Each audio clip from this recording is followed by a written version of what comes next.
here. Relation, thank you for being here first, dude. Contagio, good evening.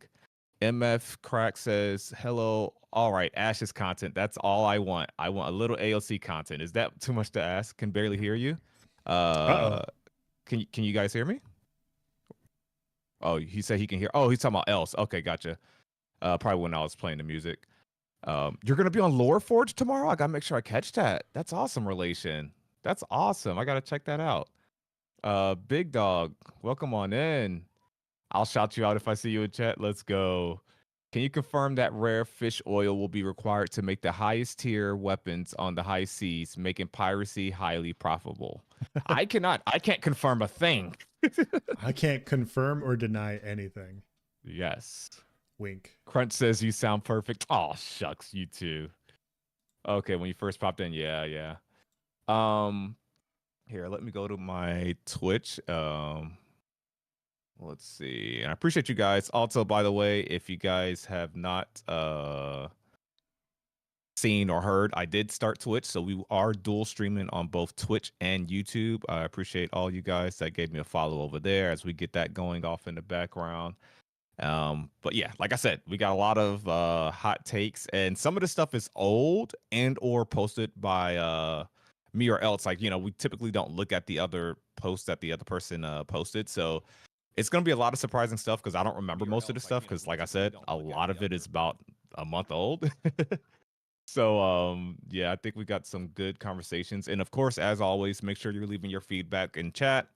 If there's something random that you want to bring up, especially towards the end, make sure you're doing so. And yeah, else if I'll let you kind of get in here. Yeah, I think I'm good to go. Yeah, we're doing just fine now. Sorry guys, I had to get it restarted. I accidentally hit a button to stream twice and it just shot my bitrate up and caused everything to freeze. So I had to restart, but we're good to go. How are you doing, Nice? How was your weekend? It was good. Good. Good. Just a bunch of gaming and yeah. Yeah, did you Pretty simple. Did anybody have lowered expectations after this weekend from you, or was this like another time or Oh, I just caught on to what you're talking about. Oh, that's funny. So, chat. So let me tell you guys what else is talking about. Sorry. So, oh wait, before we get into that, Ashes of Relation says, we know you're spot tested. Nice. Break NDA and tell us all the details. I will never break NDA, sir. I will never break NDA. We'll see. We know how to break them, guys. We'll break them. We'll just say nice things to him for like 30 minutes straight and he'll just start spilling his guts. It'll be easy. So I recently posted a New World PvP video, and in this video, and I'll try to keep this story short. In this video, it was called Toxic Arena. And in this video, it was a 2v, the 3v3 arenas. It's supposed to be 3 people versus 3 people. Well, our teammate DC'd early. So it was 2v3, and, it's the first person to get 3-round wins. So I start off saying, hey, have mercy on us. It's only 2 of us. And so they gave us a fair 2v2 the first round, but they lost. And I guess they didn't like that. And they just started talking trash. And so they got the next 2 rounds. It was 1 round of 2. And then they teabagged. And I think that kind of triggered something in me. So long story short, we won the whole game. We won the match. And when I finally got revenge on the people that were teabagging me, 3v2, by the way, and we still managed to win with just us 2. I teabagged him at the very end. I finally teabagged the one guy that teabagged me during that match. They were all, 2 of them were talking crap, but I teabagged them, the one guy, back at the end after we got the final kill. And someone in my comments was like, I'm so disappointed. How could you stoop to this level? I expected better from you. I'm like, bro, it's 2v3 against trash talkers, and they teabagged me first. Like, I'm so sorry that I finally teabagged back. Like, it was just so dramatic. It's a fun little thread if you guys want to go read it under that video. But yeah. I thought it was funny because so here's my perspective, and I know like we're gonna delve into teabagging etiquette here a little bit because these are the serious topics we have to talk about on our podcast.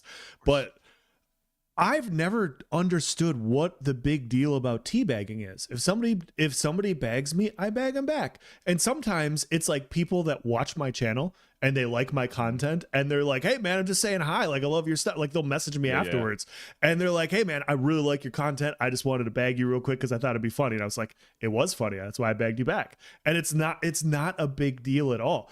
And some people obviously they get mad about it, like they'll bag you and then you bag them back and then you get the hate whisper and you're like, dude, it's not that serious. Like Yeah. I've never understood why it's so serious to So personal. crouch over somebody in a video game. I don't get it. So Like, and I'm not telling everybody to initiate it. Don't be the first teabagger. You yeah. know, everyone has you have your own mindset. I don't think we take it too serious, but the thing is, if to assume someone's toxic or to call them a bad word, or especially when it's a revenge teabag, I think we all like could agree, like, okay, maybe that was warranted. Like, you don't have to always take the higher ground in a freaking video game. Is what I'm getting at. Yeah, So, they could have been saying hi. You don't know. Like you just bag yeah, back. It's no big like, deal. "Ah, I got you back. Yeah, I Like, got you get back. humbled. Okay. But yeah. Thank you for the thank you for subscribing, Val. Appreciate that. And Notorious says, all right, I finally get to catch another one live. And oh, happy birthday, everybody. Say happy birthday to Notorious. Thank you for spending your birthday with us, buddy. December birthdays, man. That's what I like to hear. That's what I like to hear. Crunch says spike the eggnog and he'll tell us everything. HD, welcome on in. Salman says, imagine teabagging. Salman, I never seen a content creator teabag more than you. No one, Salman. I think Salman may have uploaded a teabag compilation. I know he uploaded. There, I know he uploaded that one video where ESO banned him for teabagging. you That was guys, hilarious. you guys have that one from your drunk stream where you're staying alive, running by, bagging him while he's dead. Oh yeah, I Like forgot that's about. a Okay, perfect example of what we're talking about. Like we're literally just yes, bagging friends because it's funny. So I love that video. Yeah, that's a classic moment. We were playing ESO. Speaking of which, it's funny that you brought that up, Else, because Salman was messaging, as you saw. He was like, we need to do another drunk MMO stream or just a drunk oh stream. boy. And that's what that clip was from. We had a drunk MMO night, and like a bunch of people tried to zerg me and Salman. Salman eventually died, and I was, I'm on my beefy tanky healer, and so I'm just kiting around. In between kiting, I always make sure to stop by Salman and teabag him while they're just doing their full ultimates and combos. I'm just still getting my bags in and surviving them. So it's like I'm taunting Salman and the enemies at the same time. It was just trolly. And you know what? I don't think no one got offended. Oh, good times. Ashes of Relation says, in New World, we did a 50-man bag on one guy in a war. Holy crap. Did you guys get in a line and take Wow. turns? Because that would be hilarious. We Just with a that group tea bag. I actually had a few friends that used to do that on ESO. They would line up in formation and take turns bagging on one person. Like if they Just, knew the other person, like a 20 yeah. person line, just train bagging them. It was hilarious. Oh, that's perfect. Just walk by, one dip, and keep moving. Get back in line. Joshua Wyatt says, I'm really concerned we haven't seen any boats or ships yet. As the open world PvP zone, I feel like ocean content will make or break the game for me. Any word on when we will Wow. have an ocean showcase? We will likely not have one before Alpha 2. As they said, naval content won't be shown or be ready at the start of Alpha 2. It's a very big deal. I don't call it a make or break. It's just gonna be, I know it's gonna be one of my personal, like, consistent gameplay loops, but Same. not seeing it yet doesn't bother me. They have so much of the game to do, and that's a huge portion. Like 70% of the map is probably water or something. So that's a lot of content to do, a lot of vehicles, a lot of Yeah. mechanics, like firing weapons from the vehicles. Steven recently talked about that component. Because I typed in the AOC Discord, I was like, wouldn't it be cool to do a drive-by in Ashes? Like, with a duo mount, like you're just on the back, because they have two-person mounts, just like a Sure. couple of other different MMOs. And so I was like, wouldn't it be cool to do a drive-by, like just on from the back of a mount? And then Steven replied to that. He said, they have like mechanics like this. So I think that's really cool. Or I think he said the caravans will have something. Yeah, I think he said the caravans will have that. So like imagine getting on a turret. I did that in Guild Wars 2 before. Some guy, I was streaming Guild Wars 2, and some guy came and picked me up. Dude had a freaking Blastoise. You know the Pokemon? Yeah. It's a big turtle with a cannon on his back, and I got to control the cannon. Like, it was pretty freaking fun. So anything close to that, I would really, really like. Yeah, I don't think I do think naval combat and content is very important. I completely agree with. I don't know who you said that, but I completely agree that it is important. But the thing to keep in mind, from my perspective, is that we are just really really early. Our first Yeah. PvP live stream is 2 months from now. And so they haven't even done a PvP live stream yet. So I doubt they're at a point to where they can show like an always on all PvP area with Yeah. different forms of combat. So I definitely understand that perspective. Like I said, 2/3 of the entire map of Verra is water. So it'll be always on PvP for a vast portion of the map. I totally get that perspective, but yeah, it's just way too early. Like we're about what is it, after December, we're halfway through the archetype reveals to level 25. Right. So I mean, we're just it's really early, but that does segue into something I did wanted to talk to you about, Nice, after talking to Sawman in our Discord earlier. We were talking about expectations for Alpha 2. And since Alpha 2 is around the corner, I wanted to talk to you about what's your own personal expectations, what you're kind of expecting to see out of the game when it goes live, realistically. I'm expecting an old school alpha. So like a true definition, not this early access or I've said this before, but like, a real alpha, like a couple of bugs here and there. But lately, as I've been watching the showcase, I mean, it's bugs are going to be a plenty, right? But you know what? I'm expecting somewhat of a product that will compete with, I would say, a lot of modern games. And I think that's why this Alpha 2 has been taking so long. I mean, just look at the world. It's freaking amazing. I got a hunch. Let's just say I got a hunch that Steven's a smart guy. And I think everyone understands that you get one shot at a first impression. And I think Steven, thank you so much for the follow, Malva. I think Steven understands that people are going to really hardcore judge Ashes. I think he understands that people are going to be too hard, even though, he prefaces everything by saying it's an alpha. I'm expecting a great game. That's all I'm going to say. I know there's going to be content added over time, but I'm expecting something that's going to shock a lot of people. Well, okay. Let me conclude it with this. I'm going to say it just like this. I think hardcore followers of AOC will actually be surprised with how much is already in the game, how many systems are in the game, how it looks visually, all that good stuff, right? Sure. I think the casual follower that doesn't watch every monthly live stream, that doesn't obsess over a game that can't play, normal people, that's not us. I think that crowd may actually end up disappointing. And I think even those with some Alpha 2 keys may end up stopping testing after a month into Alpha 2. I think we'll see a lot of testers drop off that will want to come back when there's more content and more of a finished product. I think that's what we're looking at right now. Okay. Yeah, I was very curious because yeah, I could see it from 2 points of view, right? Like we know that there's going to be unrealistic expectations about it because this is just a very hyped MMO for obvious reasons. Like the development has been ongoing. I think what we're seeing is what we're going to get, and that's what excites me about it. Whereas like Pat. I am not insulting this gaming company or anything, guys. I'm not saying like anything like that.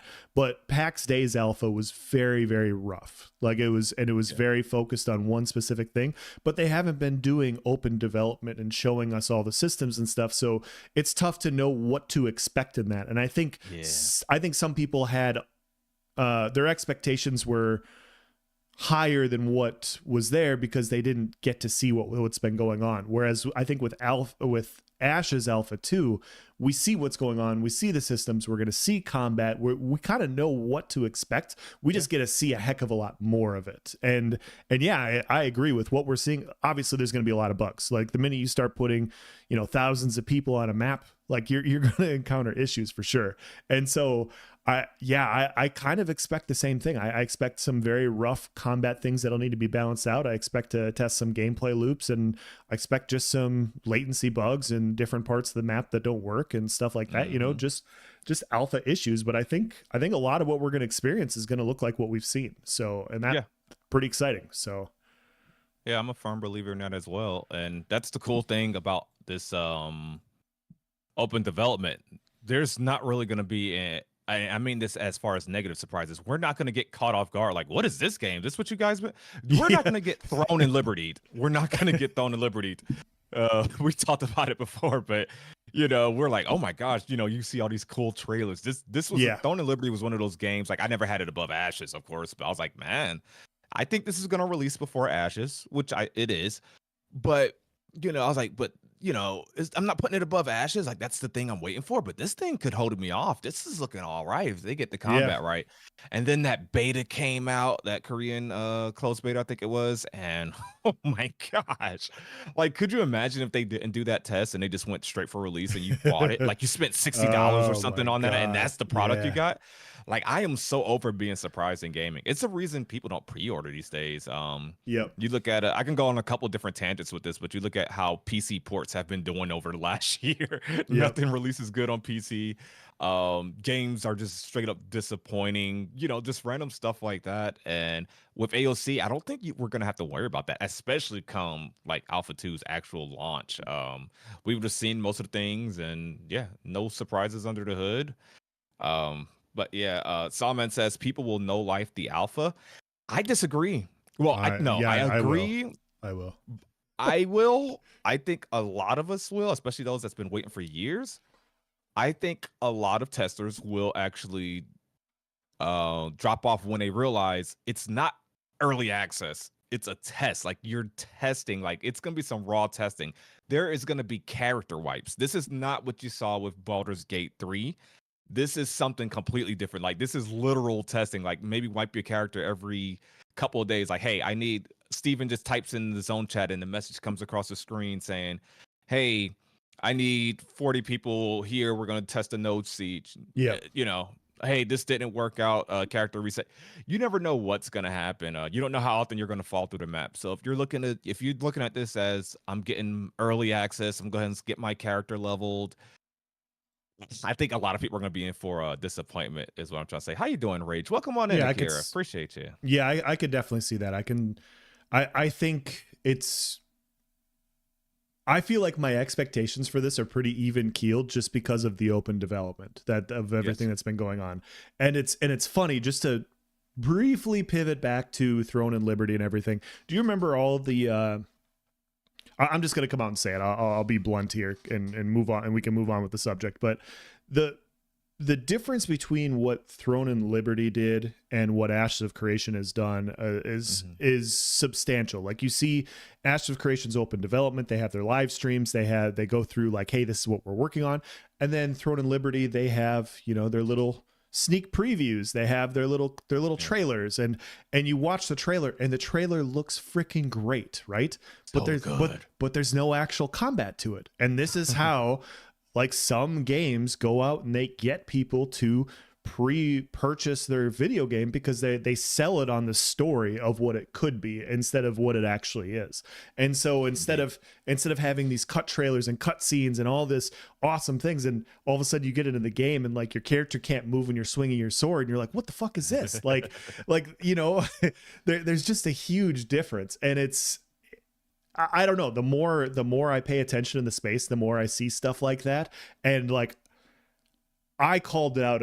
Like I felt like I called that one out immediately. I was like, we haven't even seen anything yet. I'm not saying it's bad, but we haven't seen anything. Like that. It's a trailer. Like trailers don't mean shit. And that was. I hope it works out. I really do. But yeah, it's been pretty rough. So yeah, I'll use the word disappointed. So I'm not saying I played Throne and Liberty, but I got a friend that played Throne and Liberty. Let's say that. yeah. And what's funny is in the AOC Discord, someone was hyping up Throne and Liberty. They're like, "Oh, this is amazing." I think they didn't play the recent closed network test, but they were hyping Throne and Liberty. They linked a video from a content creator who said Throne and Liberty saved or something, one of those titles. I think it's NCSoft. They recently posted like this long thing where they're like, hey, we changed our combat due to feedback, which they did, and everything like that. And so they had this cool trailer, like, oh, combat's so good, you can move while attacking. Why was that even a thing before? I'm sorry, I'm gonna go off on a Yeah. random thing. The fact that you even presented that as a potential product, you should be ashamed of yourself. The fact that a bunch of people sat in a room and said, "Yep, ship it," and like, let's go see what the people think. The fact that that's the work you presented, in my opinion, is like a forever stain. You know, how people say New World is a forever stain because of their bad launch, even though it's a good game today. Yeah. And like, I almost feel like I'm almost acting like that crowd with Throne of Liberty. Not saying it won't get better, because I think I'm gonna try it. I think I'm gonna try it, but Okay. it's almost like a stain like that. But I digress. But the fact that they even tried to do that, I'm just like, really? Well, now, That doesn't look good. But well, now you, anyways, now you, but the trailer. go ahead. Oh, I was gonna say the trailer, and people got fooled by the same talking and the same trailer, the same cool looking trailers. But once again, you didn't really see true combat in those trailers. Yeah. Those first trailers they showed, it looked like the coolest action combat or whatever. The same thing in this trailer. No UI, really, just a bunch of cool actions. You're doing the grapple hook, and I'm just like, y'all don't understand. Like, I don't know, but it's definitely better. You can move while attacking, so it's a huge improvement. It's funny. Like, I don't want to digress anymore, but you also brought up the interview thing. I went and I watched the interview with the CEO, and they had it translated to English, and it was like 30 or 40 minutes or something like that, where they talked about all their changes and everything. And I was like, okay, well, like I'm interested. I want to see like if things have changed for the better and everything. And they were talking about how they changed all this combat and stuff, and they're showing clips, and it was fucking trailer clips, dude. There was no combat they were showing. And I'm sitting here and I'm watching it and I'm like, are you just gaslighting? And I'm not trying to be mean. Like, the game could still be good, but I'm like, this is the same shit you did the first time that pissed a bunch of people off, and you're doing the same thing again. And I don't understand. Like, I feel really bad that people are going like, I don't know. Like, I'll give it a shot if after a week or two people say it's good, but oh fuck, man, it looks bad. Like, I just don't even know what to make of that entire situation. So yeah. Here, 1 second, I'll be right back. yeah. Okay. Sorry, I embarrassed Nice so badly he had to get up. So that will happen. That will happen. I did get a comment over here from Classic 9. He says, "What do you want to see most out of this alpha, and what changes, if many, would you make to AOC thus far?"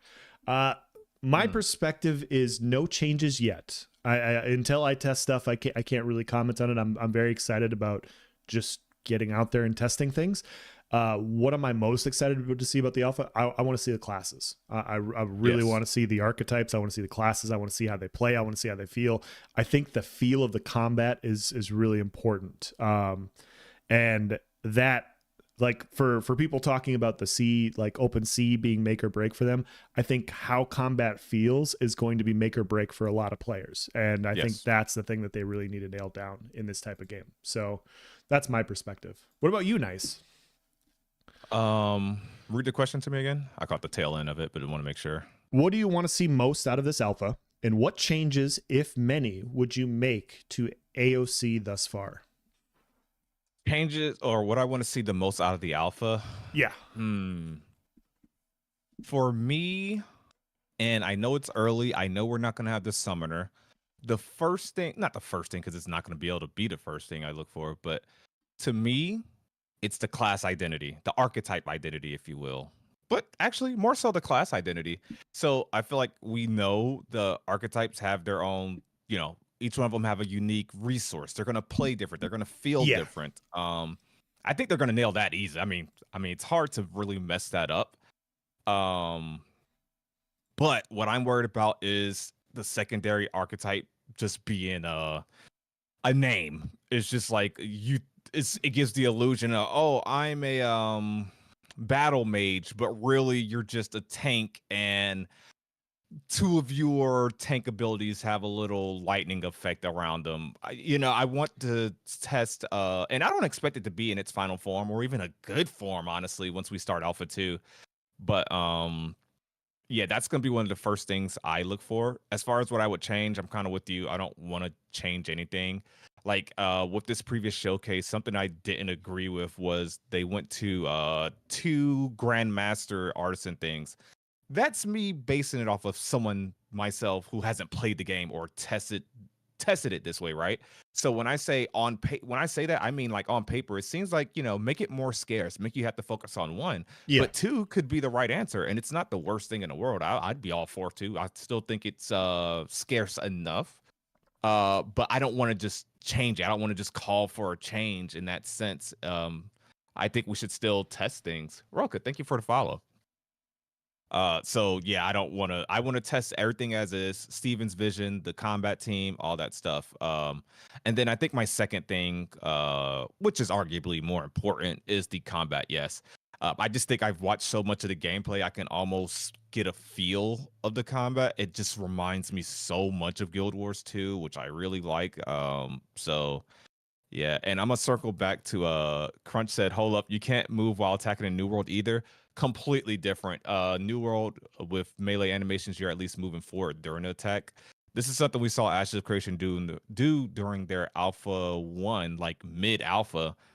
They added the split body animations, which made a huge difference for moving and still, especially with projectiles, still being able to attack. Um, I think there's a huge difference. Like if you watched enough of the Throne and Liberty gameplay of their first beta, it looked like a mobile game. It's a hyperbolic difference to compare that to New World Combat. I mean hyperbolic if you want to go back and look at that. It's literally you can't press a button.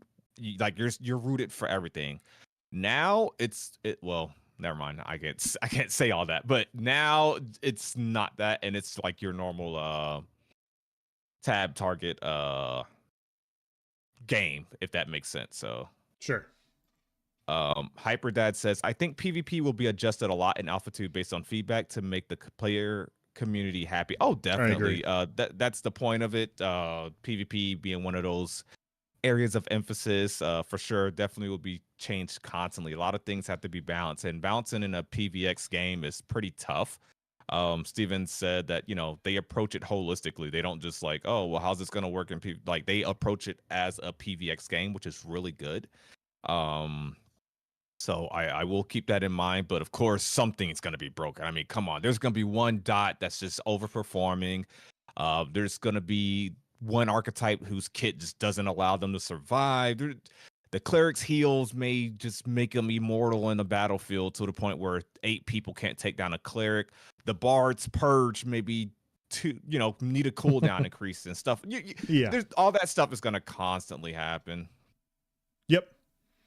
Yeah, the big thing I want to get out of the combat and everything, and this is the stuff that I'm curious about, is this. I hope I want to be clear. I don't mean this to sound mean or anything like that because I haven't played the game, but a lot of people have compared the combat that they see to Guild Wars 2. My concern is that is a game that much older, will a game that's coming out later, like if they don't iterate on it and improve upon it and make things better in specific ways, like is it just going to feel like an older game and therefore people are going to not want to play it as much? That would be my little concerns. But as long as the combat's fun, as long as it's fluid and like they're open to listening to the community, whatever the community kind of says on those things, I think it's going to be a really fun process to go through. So yeah, I'm so glad we're getting that PvP showcase in January, because that's going to tell me a lot. I don't expect to see a final product, but as I mentioned before, things I'm looking for, like, will they not have a stamina bar incorporated by then? I would hope, if they get the PvP showcase ready. If they're meaning to show like meaningful combat, that is, because I'm going to be paying attention a lot. Like that's going to probably be the stream I watch the most of. yep. How does damage look so far? And well, let me take that back. I think we don't need to get too hung up on numbers, time to kill, etc., because I mean it's Yeah. pretty early. But Yep. some things I'm going to be looking for, like, okay, how does the combat look? How's the combat feel? Stamina bar, dodge rolling, does it look like there's a point to it? Do they still not have iframes, which I think they've been back and forth on that. little things like that, active block, because if you could just active block and it's not costing you a resource, I don't know. There's stuff like that that I'm gonna be looking at, especially because this is a For sure. dedicated PvP showcase. Yep. No, I completely agree. And Classic over here said, one concern for me is how they will handle CCs. I'd like to see CC be like ESO where it's on cooldown. Worst feeling is getting rooted and snared to high hell. Yeah, and that's nice. And I actually talked about that on our last podcast about roots and Hmm. CCs and everything. And that's the Yeah, biggest difference between New World combat and ESO's combat. ESO has the 6 second ish cooldown where you can't get rooted or you can't get CC'd again, which I think is great. And New World is slowly moving away. Like you can still get chain staggered, you can still get chain stunned, you could still just get rooted to shit nonstop. But they've slowly removed the effectiveness of damage off of those abilities, and it's just two different ways to approach it. But the yeah, cool thing is Stephen Sharif in a podcast interview, it was like 6 months ago, 7 months ago, he came out and he said, "Hey," he goes, "I know." They asked him specifically about CCs and chain stuns and everything, and I remember him going, "Hey, I don't think this is a good game mechanic." He goes, "I want to see reduced effectiveness. The more you're getting CC'd, I want it to eventually not be effective to you at all based on how often it's happening. I want to have diminishing returns on the amount of CCs you're taking." And somebody commented in chat and they're like, "But it's a fun mechanic." And he looked at him and he goes, "It's fun for you." yeah. I remembered it so clearly. It was like, yeah, he's like, "I'm sure for you when you're chain stunning somebody, it's a great time." He goes, "But it's not a fun mechanic to engage in when it's happening to you. And so we're not going to have that happen." And I was like, thank you. Thank you. Like Right. that is a very important thing that I hope they get right. So And that's something really cool. And I'm gonna say this, chat. I'm gonna say this as a content creator and just a normal, regular Joe, regular Alpha 2 tester that's gonna give feedback. I think it's important that we get in on the ground floor and be able to provide that feedback. I kind of alluded to this before, else with me and you being one of the few, yeah, I'd say, super PvP oriented Ashes of Creation content creators to pitch intrepid ideas like this, to give them that feedback during Alpha 2 testing, because we're yeah, going to go hardcore at it. Like, we're going to really see how the duels feel, really see how the balance feels. And something that Intrepid does a good job at is they don't just say, "Hey, how does this feel?" They always say, "What game did this right? And what would you do with this system? What would you do with this thing? What game do you feel did it good?" And so they're always looking at their I mean, probably not the right word, but I'll use the term predecessors, or rather MMOs before them, to see what that you can see a lot of things adapted into Ashes of Creation that were in previous titles. And just not even playing AOC, of course. I know Steven is he's leaning towards a diminishing returns, something that New World has, but I don't think it diminishes enough. yeah, um Something I can already say off the back, I don't think a game does CC immunity like ESO does. I think ESO nailed it, and I think you agree yeah. with the CC timer immunity. I think it just made it very simple, very easy. It don't have to be the exact time of immunity. It could be 3 seconds. But I think ESO definitely got that right to avoid chain stunning. Yeah, and for those of you guys that haven't played, I know we have players that play in other MMOs and are listening to this podcast that play other games, but the main aspect is you still have a window to CC, but it's every 6 seconds, and so the in ESO they have like it's like a ring around your feet, and when that disappears, that means they can be CC'd again, and it's really nice because the CCs have value. Yes. When you CC somebody, it has value, and it means you can follow up with your high damage hitting abilities. So oftentimes we would use ultimates, or we'd use our hardest hitting skill to line up, or we'd line up burst to get them to half health, and then you'd CC so that you could execute those sorts of things. And so it gives you killing windows, and I think Yes. it was really well done because it stops large amounts of people just from winning by like a shitty mechanic. Large amounts of people should win because they're large amounts of people, right? Like Yes. that's why they should win. They shouldn't just win because they're like, haha, I hit bleed sweep on you 5 times in a row with my friends, and now you can't move, and you just sit there and you die. Like Yeah. that's a shitty mechanic. Like if you guys all CC and then burst at the same time, you still accomplish the exact same thing. Yes. It's just not chaining CCs. And so, Yeah. I If you wanted to clear lose that up. outnumbered, you want it to be because there's more people than you. You don't want it because you never got control of your character. Exactly. Simple as that. Nobody ever Um, wants to have not control of their character, basically. So Yeah. Kirk just said something about that in chat, which I'm going to read here shortly. So let's catch up with the voices of Verra, and then Sure. else let's go ahead and get into those topics because we're doing it again. It's chat's fault. We're not going to get to the stuff we had planned. yeah, this Gosh, is they talk this so is a much. good Man. conversation too. Yeah, it really is. Iris says, I brought up actually wanting to see some PvP combat in someone's channel and people lost their minds. Dude, Irish, after the caravan showcase, trust me, I got a lot of that, especially with my video. Nothing too negative, but I think Steven's reason for not showing PvP in that showcase, I agree with it because it would have overshadowed the caravan system, which is what they want feedback on. So it's good that they're giving PvP its own showcase. However, before the caravan stream, I was in AOC Discord, every Discord. I'm just like, surely they're not going to show a caravan stream, but not show PvP. And that was my mindset at the time. I'm like, you're going to show us PvP, right? Like, this is a PvX game, and we have yet to see PvP since, like, I want to say the Unreal Engine 5 upgrade loosely. Like, it's been so long. You're going to show us PvP, right? But yeah, man, that was my mindset too. But dude, people in Discord was like, why show PvP? It doesn't matter. I got so much flack for that. I'm just like, are y'all serious? Are y'all interested in the same game as me? I had to back out of the Discord thing and make sure I wasn't in Palea's Discord. And don't judge me for joining Palea Discord now playing, but I'm like, are y'all serious? Y'all don't want to see PvP? And then that's when I knew. I was like, all right. There might be everyone doesn't have the same mindset as me. Or like, I don't know. I just found it really weird that people weren't excited. Even if you're a PvE main, you don't want to touch the PvP. You hate that corruption's even an option that you just don't want to see it. It's a PvX game and you don't want to see a whole or what arguably half of the game, Yeah. It's one of the core pillars, man. Like why would you not want to see the pillar? Like it makes no sense to me. Q have made a video about the change in Grand Mastery. Nice. I hope the Bard is cool. I really hope they do the Bard right. I talked about it in my 64 class video, but I really hope they do the Bard secondary augments. I think augments is such a reach of how we want it to be. I don't think they're going to be that serious, but I was thinking like if you do a fighter Bard, instead of just doing his spin the win, he sings during it, or instead of a certain buff, they hit. I don't know. They do a dance with this move. Little stuff like that is what I was hoping for the secondary augments. But yeah, I hope they make the Bard good.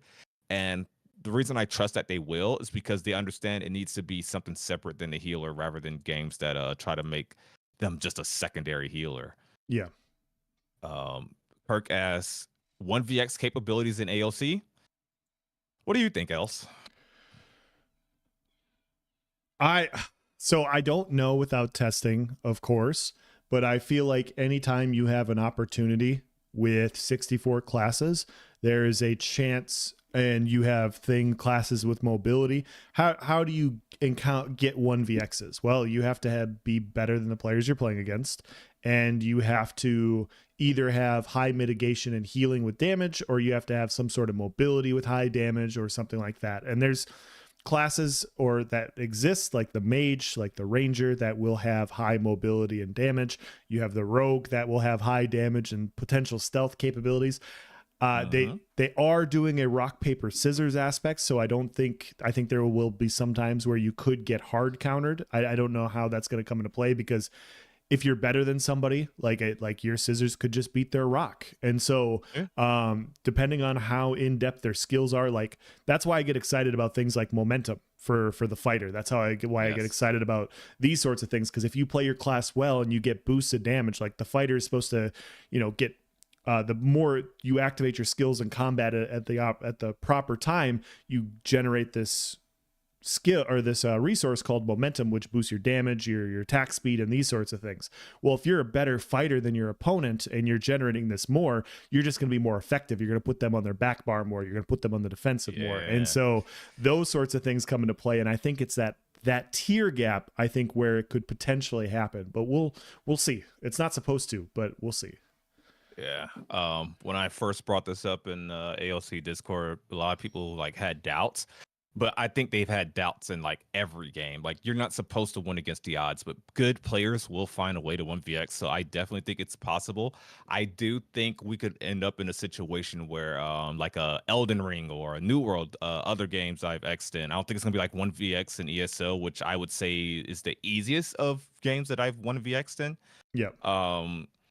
Whereas like New World, like man, you pull off a 1v2, it feels so good. It's like it's really challenging. Same thing with Elden Ring, like it's much more of a skill ceiling. It's much more difficult, and the odds are more so against you. And I think AOC, like else just said, with the rock paper scissors mechanic, um, tab targeting, and so many things being at play. Who knows? I think in theory, I think it's going to be a lot more difficult, but we'll see. We'll see. But my guess is yes, and I think players will definitely find a way. So it's just a love. It's just to the level of how it is. Like I said, Yeah. um, uh, let's catch up with Iris. He says, "Bad. The people who are for PvP were jumping on my comments that systems aren't in place and things aren't ready for combat, and others were saying keep PvP out of my game." Yeah, people don't understand what this game is. Indeed, Irish. Kirk says combat's the most important factor, and it's 2023 right now, so performance shouldn't be a problem, especially by the time this comes out. Definitely, network tests or all that stuff is stuff very important stuff that they're going to be testing in Alpha 2. So, I mean, even in Alpha 1, they were doing a lot of that stuff where they'd spawn like 1,000 of something in one area just to see how the server handles it. Yep. Rocket says, I would like to see two changes. One, when I, for example, grandmaster mining, I can't grandmaster metalworking, weaponsmithing, and armorsmithing. Second, I'm not sure how I feel about NPCs doing the processing for you. So don't quote me on it, but I feel like maybe it was Margaret or somebody clarified that that's just like a placeholder, if you will. I think what was the word? I think it started with an M. It's like long story short, I don't think that's a permanent thing, if that makes sense. Okay. Perk says, nice stun lock. And just to kind of go further with your question, I would really dislike that too, because it literally doesn't make sense. Why am I a master crafter? What, to give mats to this guy to do my stuff? Well, if he's the master crafter, why couldn't I just bring him the mats? He's the one like doing it. Some aspects of processing, I get that, okay, maybe your expertise is guiding that NPC. You can probably stretch it that way, but yeah, I personally don't get it. I'm used to seeing a merchant next to the station, but actually doing the thing, it doesn't really. Yeah, I'm kind of with you on that one. Iris says World of Warcraft has diminishing returns, 3 seconds, 1.5 to 0.3. But if you know what you're doing, you can still delete someone in those stuns for sure. Let's see. Because we have videos. I agree. They showed this. Yeah, I agree. When they showed the caravans with zero PvP, I was a bit disappointed. Yeah, I definitely get that. Iris says, I honestly don't think there'll be another game with X potential greater than ESO, and even then, it's hard to X more than 3 people these days. Yes, I agree with that. And ESO has I don't want to use the term carries, but it has a lot of things, and it just leans to that you're the hero mentality, and it does that with your character. You can do some disgusting stuff, and that's before we start getting into another conversation about sets doing a lot of that for you. But even before, there was a lot of crazy proc sets. It was possible. So yeah, just gotta find someone that a group that you're better than. There was a So There's a okay. fun discussion on we don't have to get into it, but in the Discord, in the AOC Discord today, somebody brought up how ESO is a tank meta, and somebody was like, "What is Mm. that? What does a tank meta mean?" And Oh. I was like, "Let me chime in." And I brought up the 40-minute 4v4 we had the last time we played together Yeah. with no healers. I'm like, yeah, well, it just went on for 40 minutes because everybody has high mitigation and high healing, and you Hmm. can't kill people due to the defensive mechanics. And yeah, it's I don't know. That's why I'm interested about combat. Combat for Ash the Creation is going to be interesting, and see if they get it right. And I think they will. I think they will. I think the biggest thing is the game has to be fun. If it doesn't feel fun, you're missing something. Yes. And I think they have a type of team where it's going to be pretty intuitive to figure out what feels good and what doesn't in the game. So Agreed. all right, you want to get on these subjects since we're like Let's 45 get minutes in? on the subjects. Oh, we did not do what we said we were going to do, huh? All right, chat. We're gonna read a couple. I guess we'll start with this Reddit post. Which It's one? titled, I guess the PvP flagging questions and discussion. Okay. Oh, yeah. Yep. Okay. Okay, let me make sure chat can see my screen. There we go. All right, yeah, I'll just do full screen like that.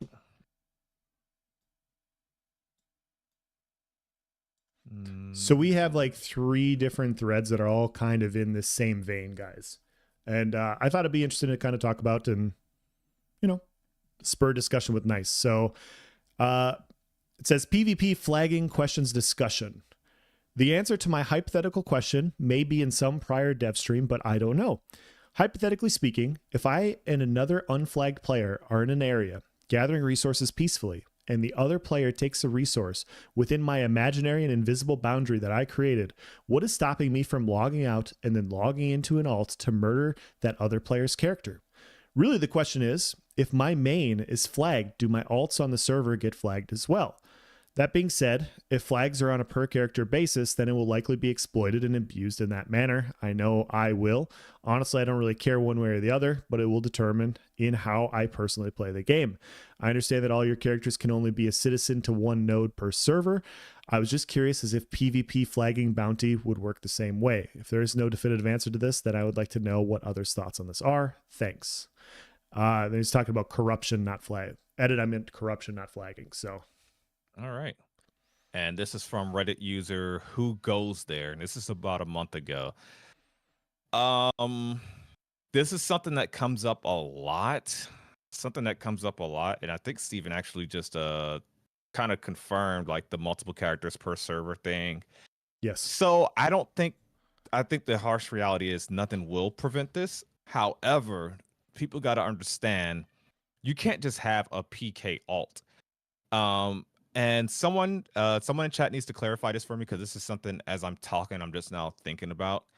Corruption, actually, I'm pretty sure about it, but corruption doesn't just wear off over time. So you can't just PK someone on your alt, log out of that alt that has corruption, and log back onto your main. Yes, from my understanding, your main won't have corruption and you can go about your day. Yep. But you can't just get in that situation again and be like, oh, I'm going to log onto my PK alt. That PK alt is going to still be corrupted whether you log into him a month later or 2 months later. You have to grind off that XP. You have to grind off that XP. You have to get uncorrupted. And if you want to keep going down that path, you're going to get to a level of corruption that's one, it's going to have bounty hunters after you. 2, you're going to have gear degradation or whatever. You're going to be less combat effective. So it's really you're going to be making a lot of work for yourself just to PK that one guy farming in the same area as you. So you got to really think about the time investment. Is it worth it? By the time you log off of that PK character, log back, that guy is probably done respawn, came back over there. And it's just not, I don't see it being a too consistent thing. Do I believe people will have PK characters? Yeah. Yes, but if they're gonna actually commit to that, I think it's gonna be quite time consuming, especially if they get the corruption penalties right. Yeah, I think it's in the wiki, and I can be wrong. Luckily, we have a chat of over 50 voices of Verra talking about this, and so you guys can correct me if I'm wrong here and call me a dumbass. But I'm almost certain that when you go corrupt, there's a timer to where you can't log out right away.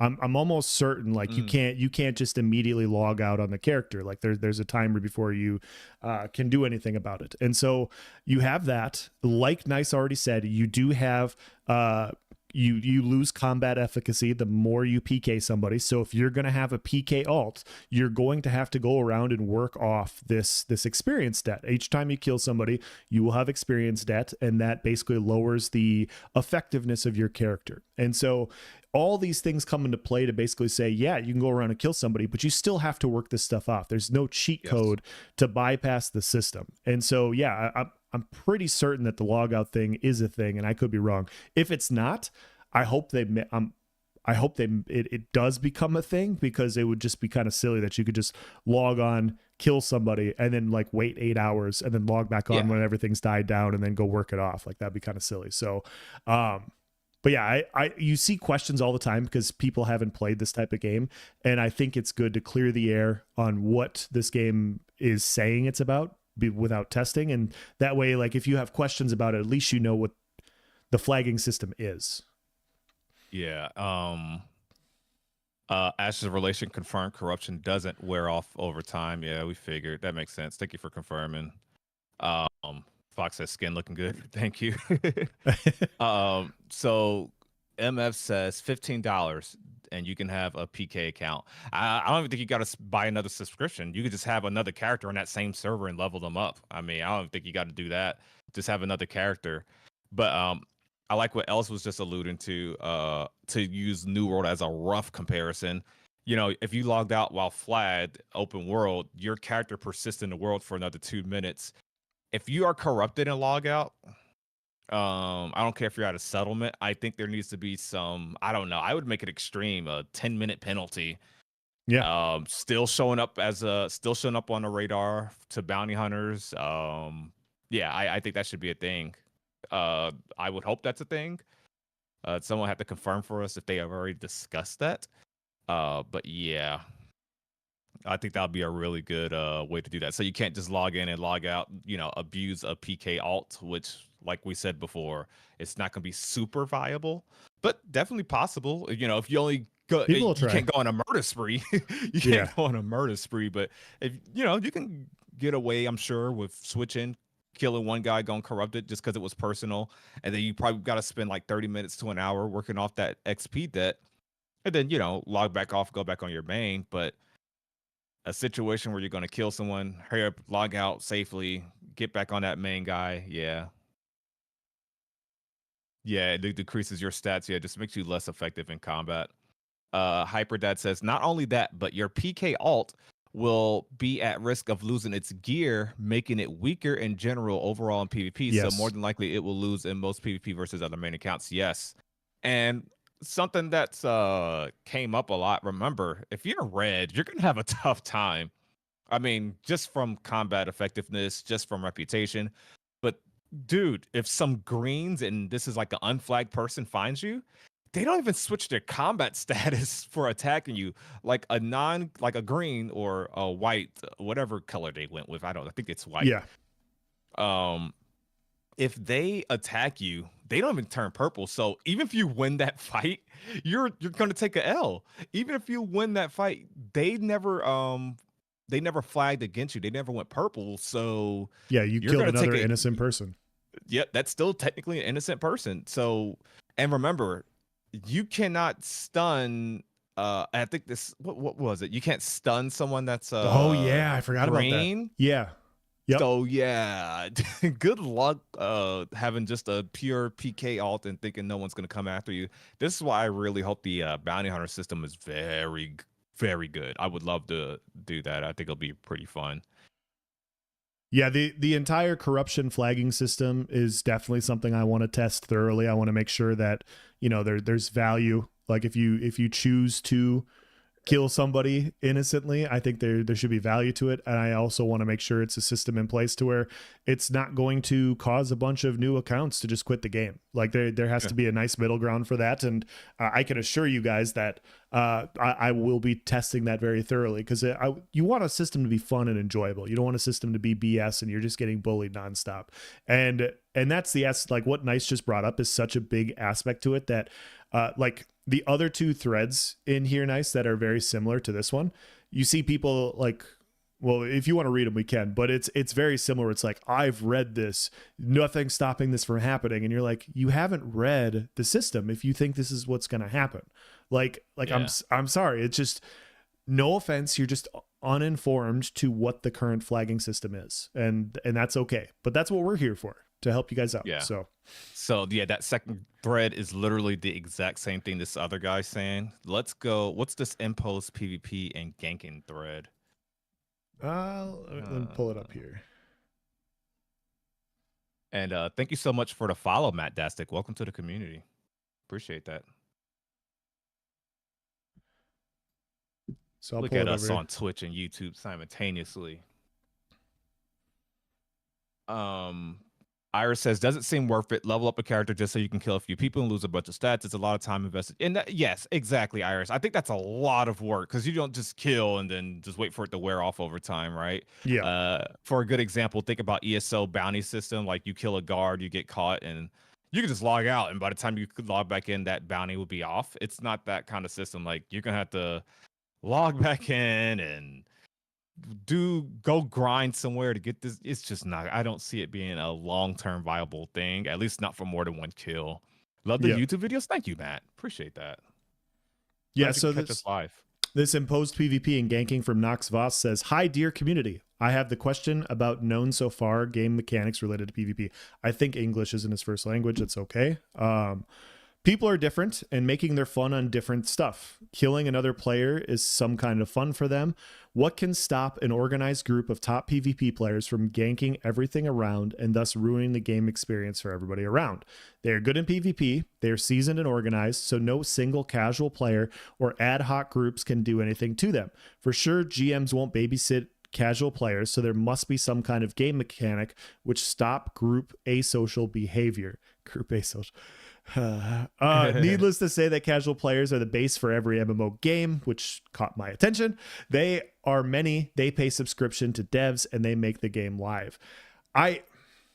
This entitlement of casual players is just insane to me. I'm sorry. It's so insane to me. I'm not even going to sugarcoat it. I saw another post saying the exact same thing. Casual players drive the market. You need to cater to casual players like other successful games.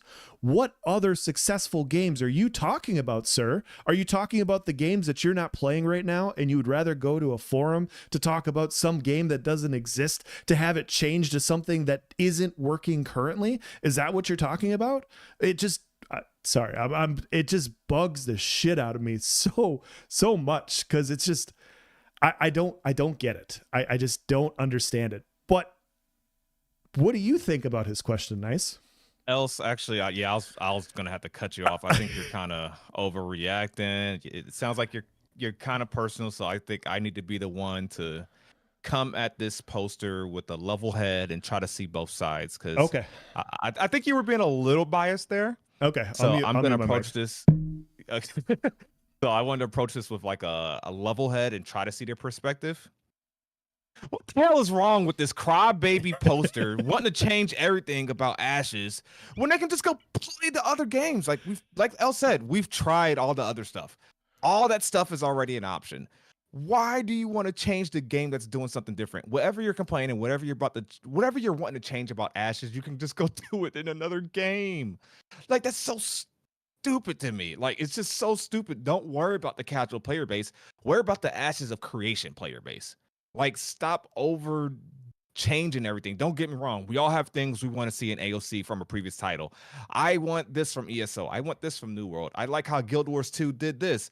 Yeah. I like the economy in BDO. They should do that. Cool. Make suggestions. But stop trying to change the core identity of the game. Stop trying to force everyone into your thinking or stop trying to babysit the Care Bears too much. Yes, there's a limit, but you're doing too much. Sorry I had to be so hard on you, Els. No, it's okay. It just I saw it earlier today. I commented on another thread today in the same vein where people are like, casual players drive this. And it's like, sure. I mean, you want players to play and enjoy the game, but I mean, Steven has come out and said that they have over 100,000 subscriptions on day one of this game. Day one, they're going to have over 100,000 subscriptions. They said a year ago that they have over 100,000 people signed up for Alpha 2, and now it's larger. Like, they have a group, they have a community. There are a lot of people that want to play this specific game, and we haven't even gotten into testing yet. And you have people that are like, no, it's not going to work. It's not going to work. You got to cater to us like every other freaking game. And it's just like, well, why don't you play that game? Well, I don't want to play that game because it sucks. Exactly. Thank you. Thank you. So at least we agree. But yeah, I mean, so what's stopping the question? What's stopping a group of top players from ganking everybody? The corruption system. If you go out, like, let's say me, nice, let's assemble our Voices of Verra community, and we are going to create a 50-man kill squad. Okay, this is what we're going to do. We're going to ravage the map, and we're going to kill everybody on site as much as possible. You know what that means? And I'm stealing this from Galwood over here, but we are a 50-man loot pinata at that point, because literally all of us are flagged, all of us are corrupt. Everybody that's green that attacks us, we will gain corruption. And when we die, they will get gear off of us. The gear that you spent so much time in this game working and grinding towards and building up, because resources are scarce. You now have an RNG chance of losing one of those pieces, on top of having to work off the experience debt by grinding experience by going and killing wolves in some corner of the map. Does that sound like that's what stops people from doing these things? And so, yeah, if it's really hard to get gear, like if I get a specialty sword and Nice is like, hey, let's go kill a bunch of people, I'm gonna be like, hey man, like I'm good. Like if they pissed you off and like we have some beefs to settle, sure, but I'm not just gonna go like attempt to lose my sword for no freaking reason. Okay, we gotta have a good reason. So, gotta be worth it, right? Fox had a good point here. He said those players are only casual when it comes to PvP. They're usually toxic in PvE and other areas. Yeah, that's a good point. Usually when people are talking about like, what about it's always PvP. It's never the other side of the game. It's never PvE. They never worry about making a raid easy enough. They never worry about these PvE side of things. It's always like, players can kill me. OMG. I don't like this one bit. It's always like this big fear. Like, don't get, and I've said this before. I'm not saying, how do I word this? If I'm in the middle of my crafting quest and some guy kills me, yes, I'm gonna be pissed. I'm not gonna be pissed like personally like at them, but I'm gonna be pissed like, dang, I gotta walk all the way back over there. I gotta go see if my my ash pile is still there. I gotta do this. I was almost done. That's freaking annoying. I lost a lot of my materials. Yes, it's annoying, but I'm not gonna take it personal. I'm not gonna report them. I'm not gonna, it's not that serious. It's not that big of a fear, because guess what? I know what the hell I paid a subscription to. Yep. And I think these people need to learn that. Yeah, this is what you signed up for. Yeah, we drew this correlation a few podcasts ago, but it's the same. Like, no, I'm not saying that this person is saying this, but there are a very vocal PvE community that wants nothing to do with PvP, and they still want to try ashes, but they want no PvP ashes, which doesn't exist. Like, it's not a thing that exists. It's not going to exist. It doesn't work. But they still want the no PvP ashes, and so they're going to say, hey, let's have a toggle system. Let's toggle off and on for PvP. That way, if I want a PvP, I can, and they're going to go about it that way. But like that way, I can be like, if I don't want a PvP, then I don't have to feel forced to PvP all the time. But the thing is Nice and I are already playing in that system, and guess what? People get really pissed off when when they're flagging for PvP and they die in PvP because they don't like it. It doesn't matter what the system is. You still have players that don't like PvP at all. And regardless of whatever the system is, they're not going to like to die in the game. And so just say, hey, if you don't like it, that's fine, but this is what the game is, and you just have to accept it. Agreed. That's a funny point, how people don't, even when they consent to flagging, they don't like it. So that's a great point. So I can imagine the forums, dude. I think Alpha 2 release. You know what? I think I'm gonna become and usually I don't do this. You guys know I I've never attacked another content creator. I'm not Sawman UK, right? I'm a pretty nice guy. I think if someone like some content creator joins Alpha 2 or reviews it and they're super, I mean, like next level. And now they can have their opinion, like, oh, I don't think the corruption system's strong. That's all fine. I'm not talking about that.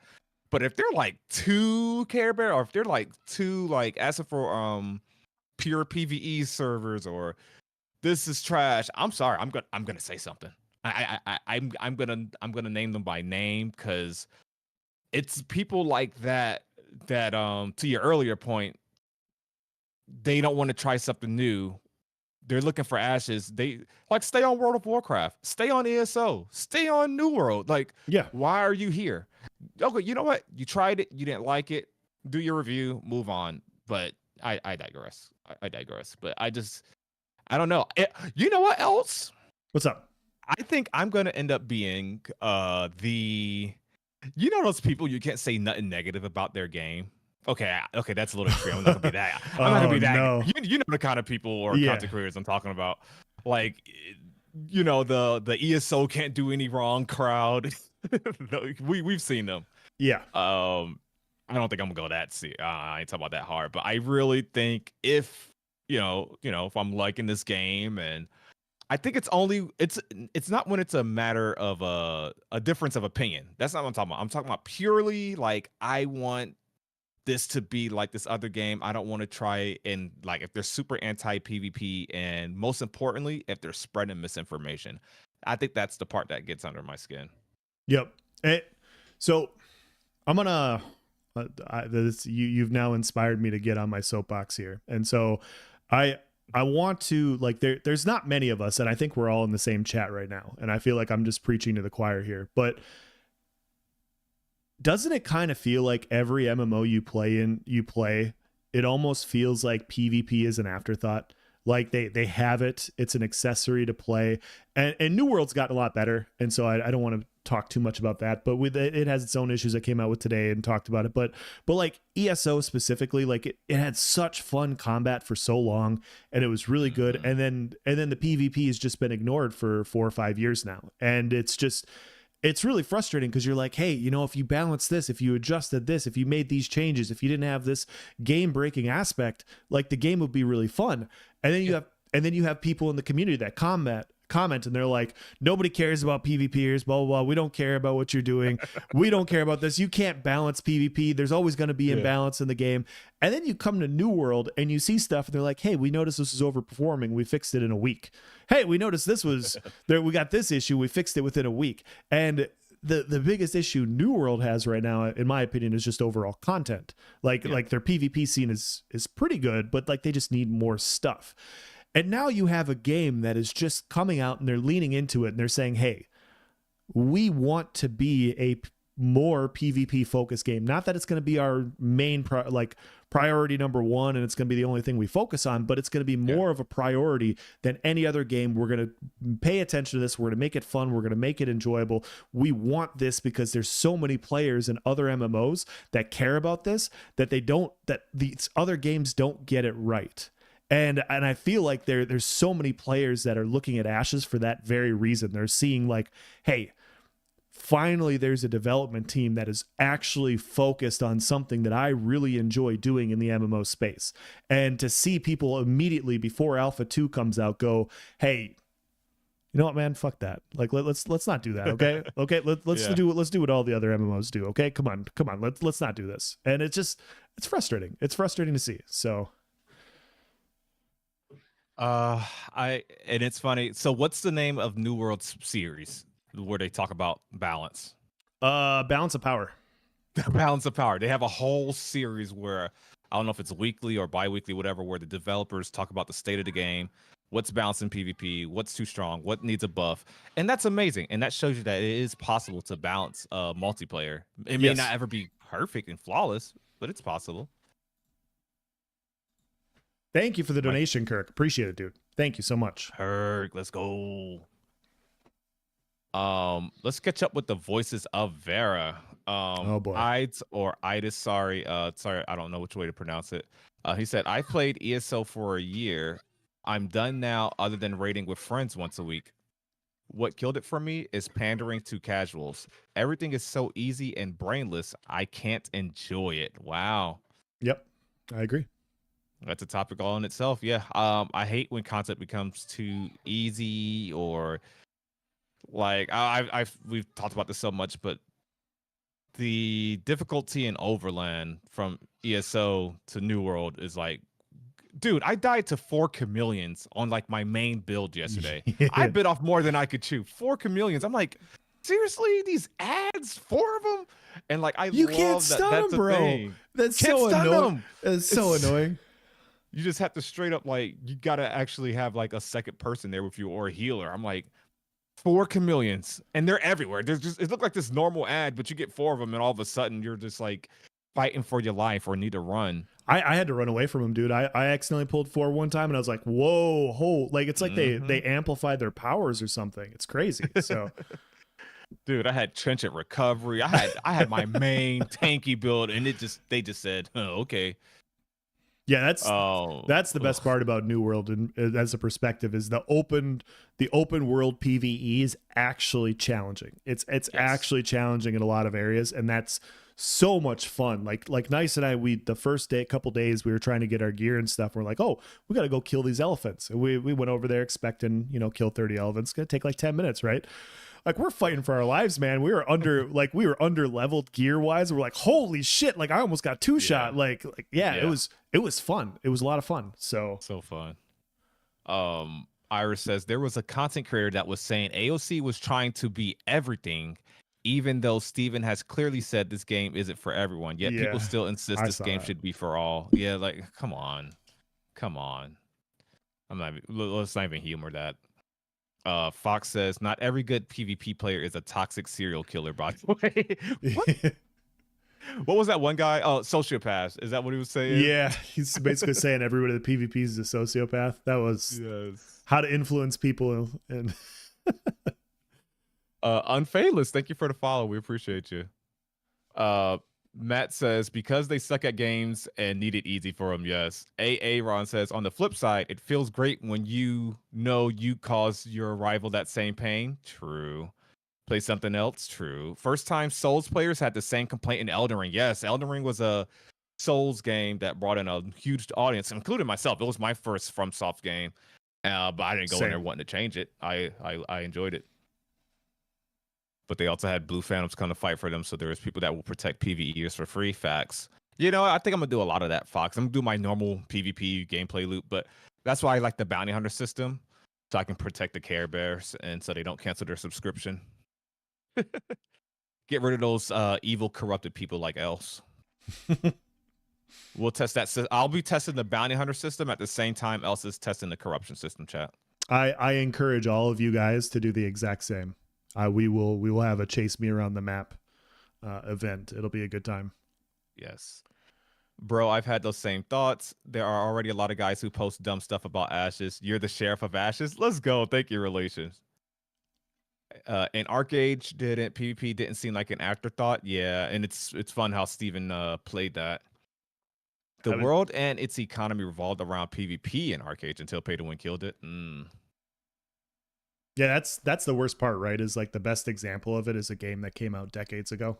Like just it's great that they're leaning back into that because so many people speak so highly of it, and it's just you don't see it too often anymore. So yes.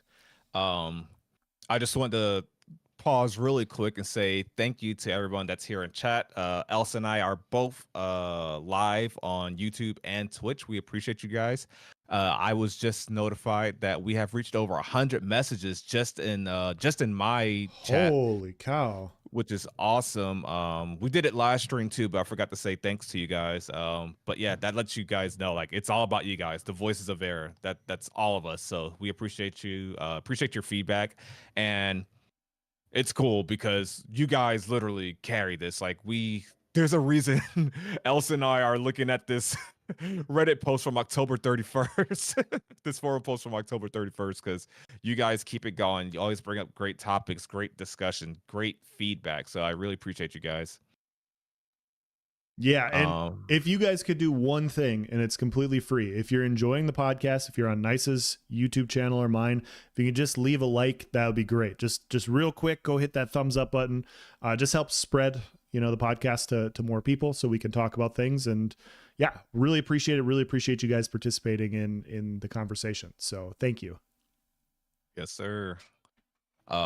Fox says, I think Ashes succeeds in that PvP/PvE are just tools to progress the world forward, and the real focus is on how people build the world with each other. Very, I agree. very well said, Fox. Well, I like yes. that. Ashes Relation says there was this one video called Ashes of Creation has a PVX problem. I'm gonna do a react video to that and roast him. Yes, do it, do it, do it. I really hope they take my idea from that video. I still think that's I mean, else I'm sure you've came up with skills in the game before, skills that you would like to see implemented like from scratch, or like, Templar should have Yeah. this ability, or wouldn't it be cool, or stuff with AOC. Like, man, I would love to see this in a road kit, like this shadowy teleport that you pop out behind the player and stab them, or stuff like that. Yep. We've talked about it before, but I had a fun idea where the problem in PvP is that there's no reason to attack a tank, and so the idea was to give the tank a damage shield that can go on his allies. Yep. On his allies, it has a 50% strength, but on you, it's only 20%. So it's easier for them to focus you out. And if they destroy the tank shield, then the shield automatically disappears from them. And yeah, I was like, I would love to see that in the game. Give me a reason, like, because you can't taunt a human per se. So I would love to see something like that. For sure. But yeah. The Unfadeless. Thank you for the follow, man. Really appreciate it. Hey, let's go. Mark says, keep the AOC content coming. Yes. Oh, we'll be doing a lot more. Like a lot. Like as we start ramping up to Alpha 2, like I guarantee you we'll be having a lot more podcasts, a lot more discussions, and yeah, can't wait to just dive into all of it with you guys. So it'll be fun. So I love this comment. And I'm sorry if I'm saying your name wrong. Frige New World, I'm assuming that is. Frige and W. He says, is there any 3-hour long videos that would help someone get a full in-depth look at this game? So we have this playlist on our channel.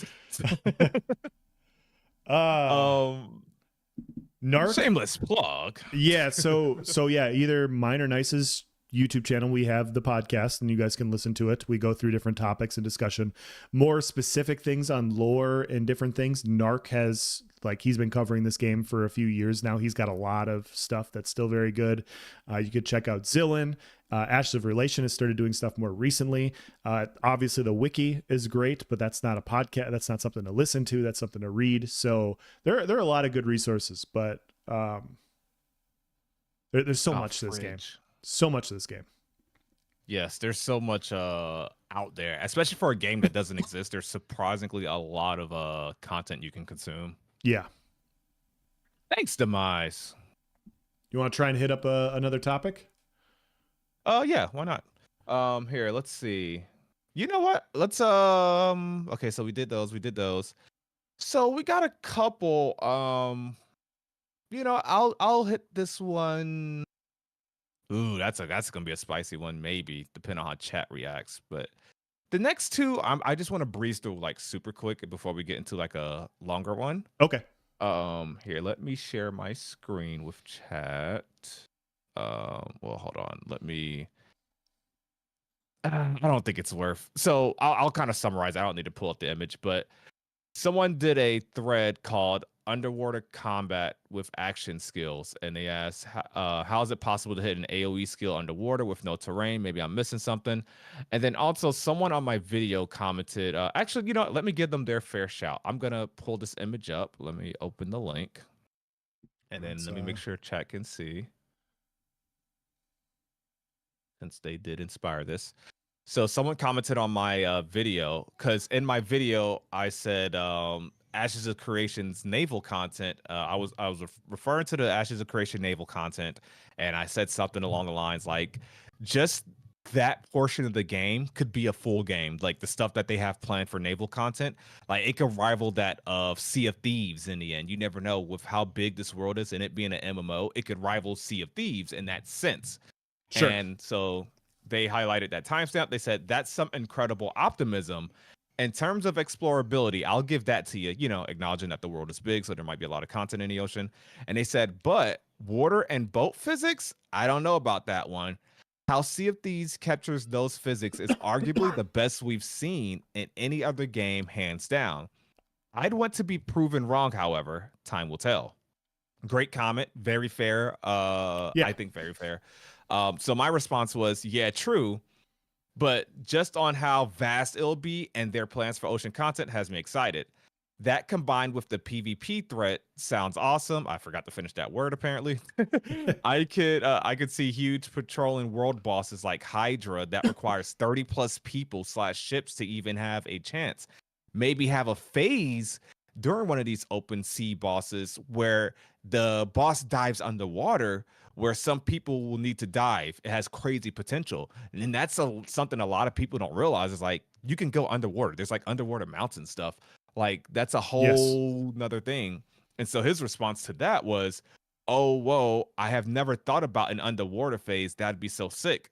Now that you mention it, yeah, the potential is insane. Amen to that. So it was like both was kind of like seeing each other's side. And but yeah, the fact that underwater can be a thing, I think is pretty cool and something that a lot of people don't think about. But yeah, I imagine like what if there's a phase where you either have to have your ships a certain distance, like you see the boss glowing red, he's about to do this big outward explosion. So you got to U-turn your ship and make sure you're within a certain amount of meters away, or else your ship will get one shot. Or if you're a player in the water, you have to dive under to avoid the blast. I think stuff like that could be cool. Welcome on in, Illy. Yeah, I agree. I didn't think about underwater combat, to be honest. And I've never played Sea of Thieves. So I know Sea of Thieves had a pretty good following. One of my admins in my Discord really loves Sea of Thieves and said that it's a great game, tried to get me to play it. And I was just on my ESO grind at the time. And I was like, nope, I'm good. I'm not playing any other games. And I don't know. Like I kind of feel like I should go back and watch some combat, but yeah, I agree with you. Like they haven't touched it, and that's why it's just such like untapped potential of what the sea is going to be. Islands, monsters, PvP warfare, like PvE warfare on the sea. Like it's just all of it's just like, okay, how in depth are we getting here? And that's really cool. That's a really cool discussion that you had.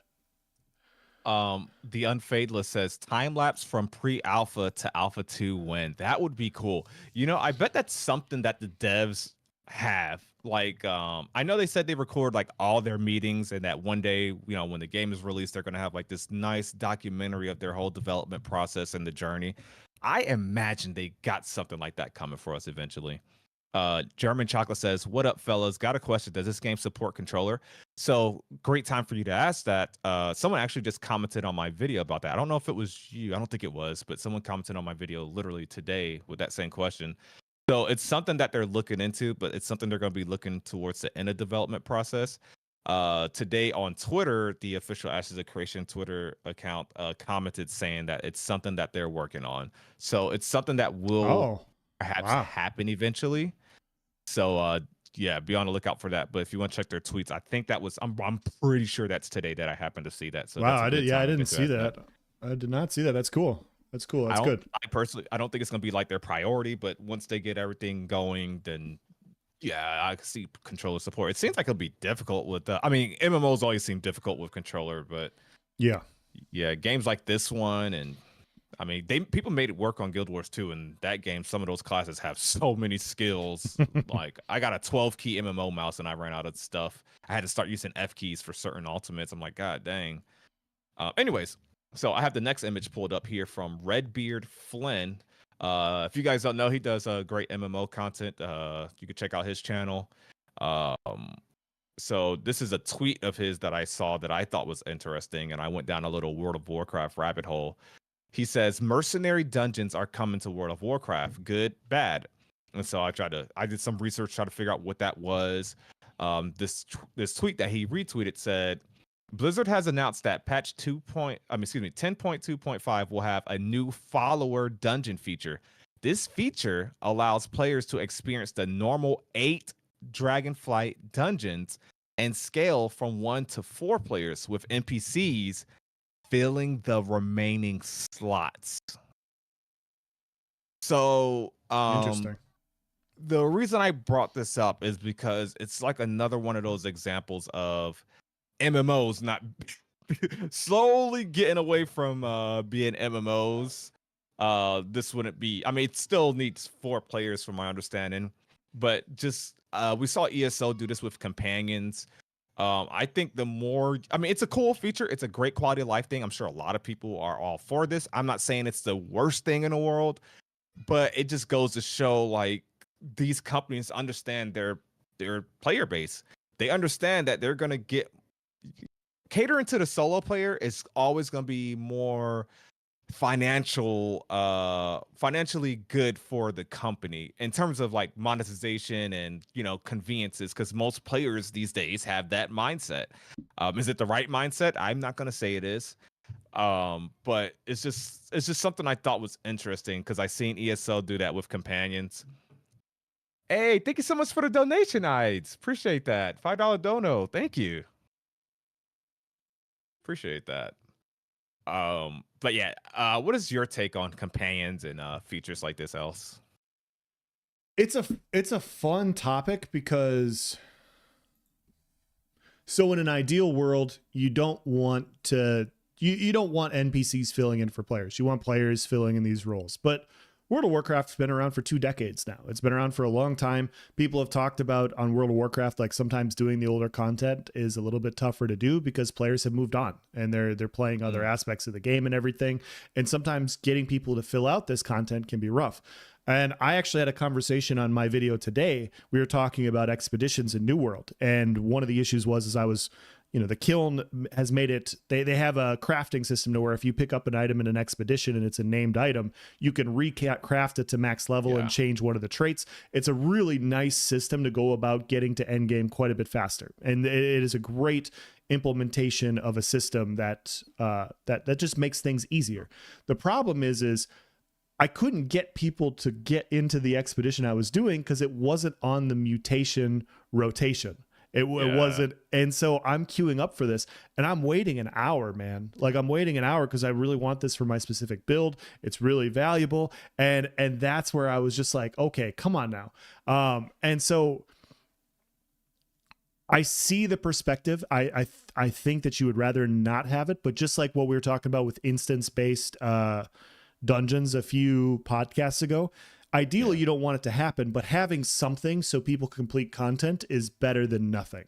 And I think sadly it's just the way some like hopefully Ashes of Creation is this successful, and in 20 years we could talk about potentially them like looking to expand content in a similar way just to make sure people complete content and everything. And so I don't know.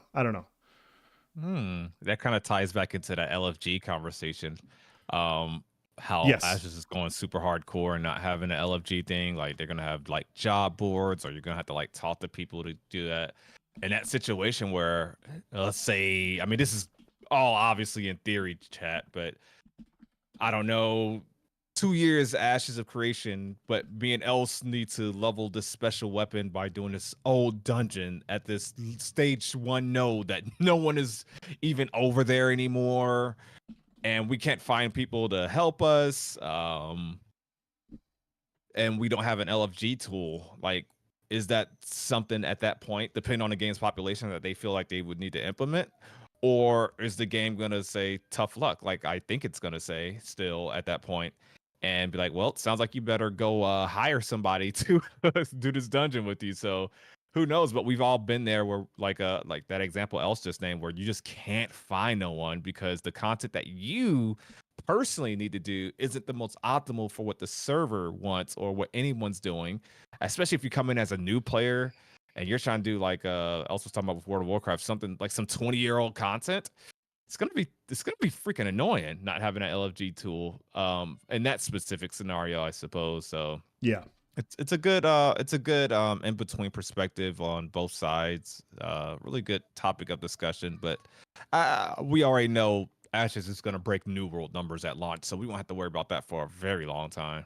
Yeah, I really do understand the perspective of moving more towards like this moving more towards a solo player game. I understand that perspective and I agree, but at the same time sometimes you just have such low populations and you can't fulfill content, and it's like you got to have something for people that want to pick up the game and play the content. It's out there, right? And so Hmm. I see both points of view. I definitely understand both.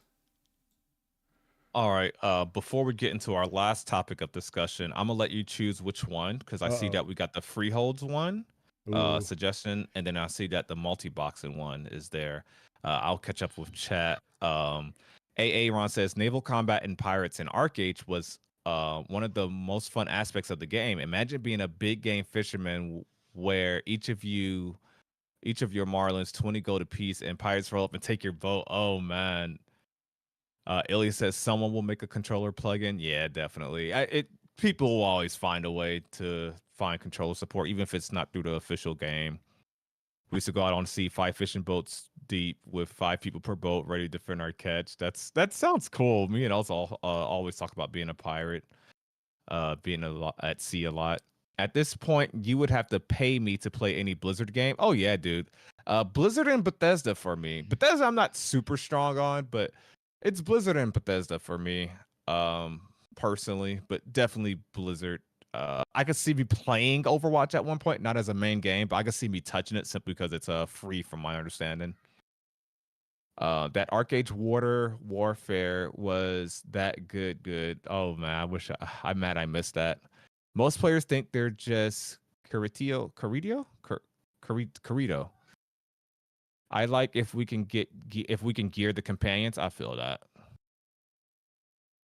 Isn't that where your guildmates should help you? Yeah, possibly so. Sign you up for the journey. Zillin's here. Let's go. We can finally start, chat. We can finally Yep. start. Here we go. So which one you want to do? So I can't find the freehold link. I know which one it is, but It's I can't. right. Go It's ahead. right under the new world screenshot. It's right under the WoW. It's two down from the WoW image, the Red Beer Flynn post. Oh, the suggestion for Suggestions, freeholds. yeah. Okay, because I had another freehold one that happened today. I thought that's the one Ooh. we were talking about, and I deleted it. Oh, okay. Okay, so suggestions for freeholds. Okay, I think we looked at that one actually. So let's do the multi Okay. boxing discussion. I think we actually had Multi-bot. that one. So Perfect. it's the forums Ashes of Creation, the discussion one, page 5. It says below all the videos and stuff. Imposed PvP and Okay. ganking. Impose PvP and ganking. I'll open that one. So it's on page 5. But so basically, long story short, I'll read the opening post. Actually, it's the same thread that we were just in. But you can see Oh wow. we're 9 pages into the thread, and people started talking about multi-boxing in Ashes of Creation, and basically, it devolved, and they basically started. I think some people, it's been a few weeks since I've read this, so I could be wrong, but I think a few people were like, I can't believe Steven would allow this type of cheating. I can't believe that like this is going this far, these sorts of things. And so it really caught me off guard because I didn't know what multi-boxing was. Mm. And so I was like, what the hell are they talking about? I don't think Steven is just going to allow cheating in the game. And so I did a deeper dive and digging into things, and yeah, it was like multi-boxing is a form of pay to win. So they absolutely need to Oh, I put a see. little more thought into it than that. The game will lose a lot of soul if they allow multi-boxing. And then somebody says, Steven has already declared it, threw up a few videos and a few comments. I'm of the opinion that multi-boxing is perfectly acceptable as long as it does involve botting and macroing. And he says, correct. Simple macros I feel are okay, but if it starts to cross the line into complex scripting, then that is borderline botting. And so, Mm. the other links, which we don't have to click in your Discord, it's showing what multi-boxing is. So it's essentially having a script to where you can play 2, 3, 4 accounts all at the same time on your computer. So you have Yeah. multiple browsers of different accounts all up at the same time, and people can basically tab over from their different accounts. And so it's pretty big in like EVE Online and other games like that. Yeah. And I feel like reading this and reading some of Steven's old comments, it's almost like he kind of correlates having an alt account to multi-boxing.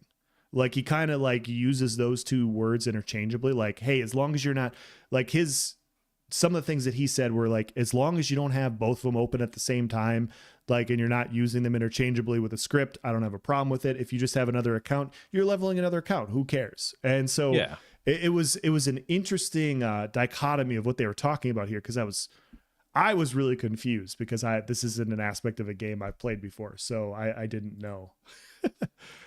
I'm looking at this comment from JC31. He says, Sure. I like Toast a lot more now. She basically said that they are going to gather data on it during the alpha and use the data they gather during the alpha to fight against multi-boxing. So yes, multi-boxing is cheating and you are guilty. This person said Toast is apparently not working there anymore. um, yeah, she hasn't worked there for a while. Interesting. Anyways, um, my opinion on it, yeah, I watched. I actually watched a lot of that video you posted about multi boxing. I just wish it was just outright not allowed. Personally, Yeah. that's just my take. I'm not going to take a super strong stance. I'm pretty. I'm not an expert on it, but as described, um, most people that are doing that are going to use scripts and macros and stuff like that.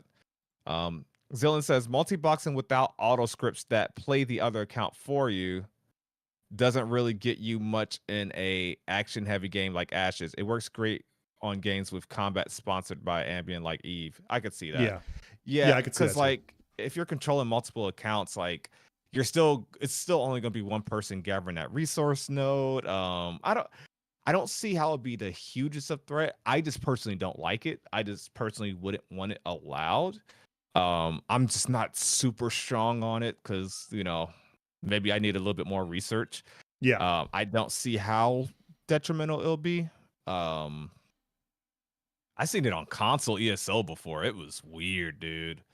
It was Yeah. so weird. It was like 10 pet sorks all next to each other. It was just this big one moving blob.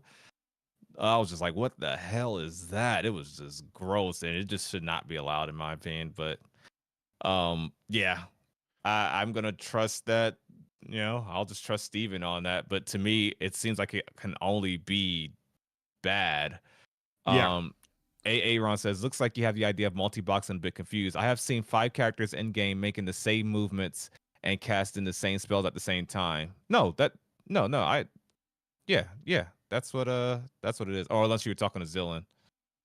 So But there's a few different that's why I wanted to have a discussion about this because we that's more have so on the macro side though, I guess. Yeah.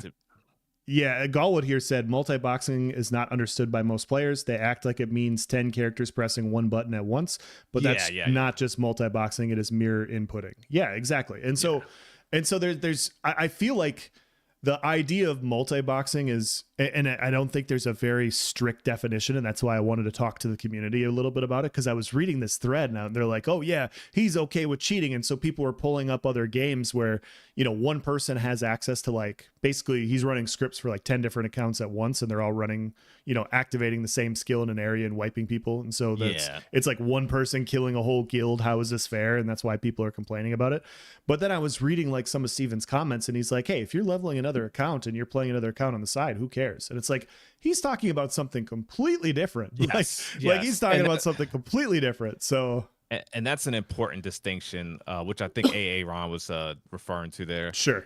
Like, basically what he's saying is, like, I got 2 monitors, right? If I got one instance of Ashes of Creation open on this monitor and I got another one open on that monitor, I'm on my crafter on this one. I'm just doing my dailies. I'm on this other account right here. I'm about to go adventure over here. I'm doing in the middle of a dungeon. But I'm over here camping this resource node because I know a lot of berries that I need spawns in this area. That's not cheating. That's not scripting. That's not macroing, right?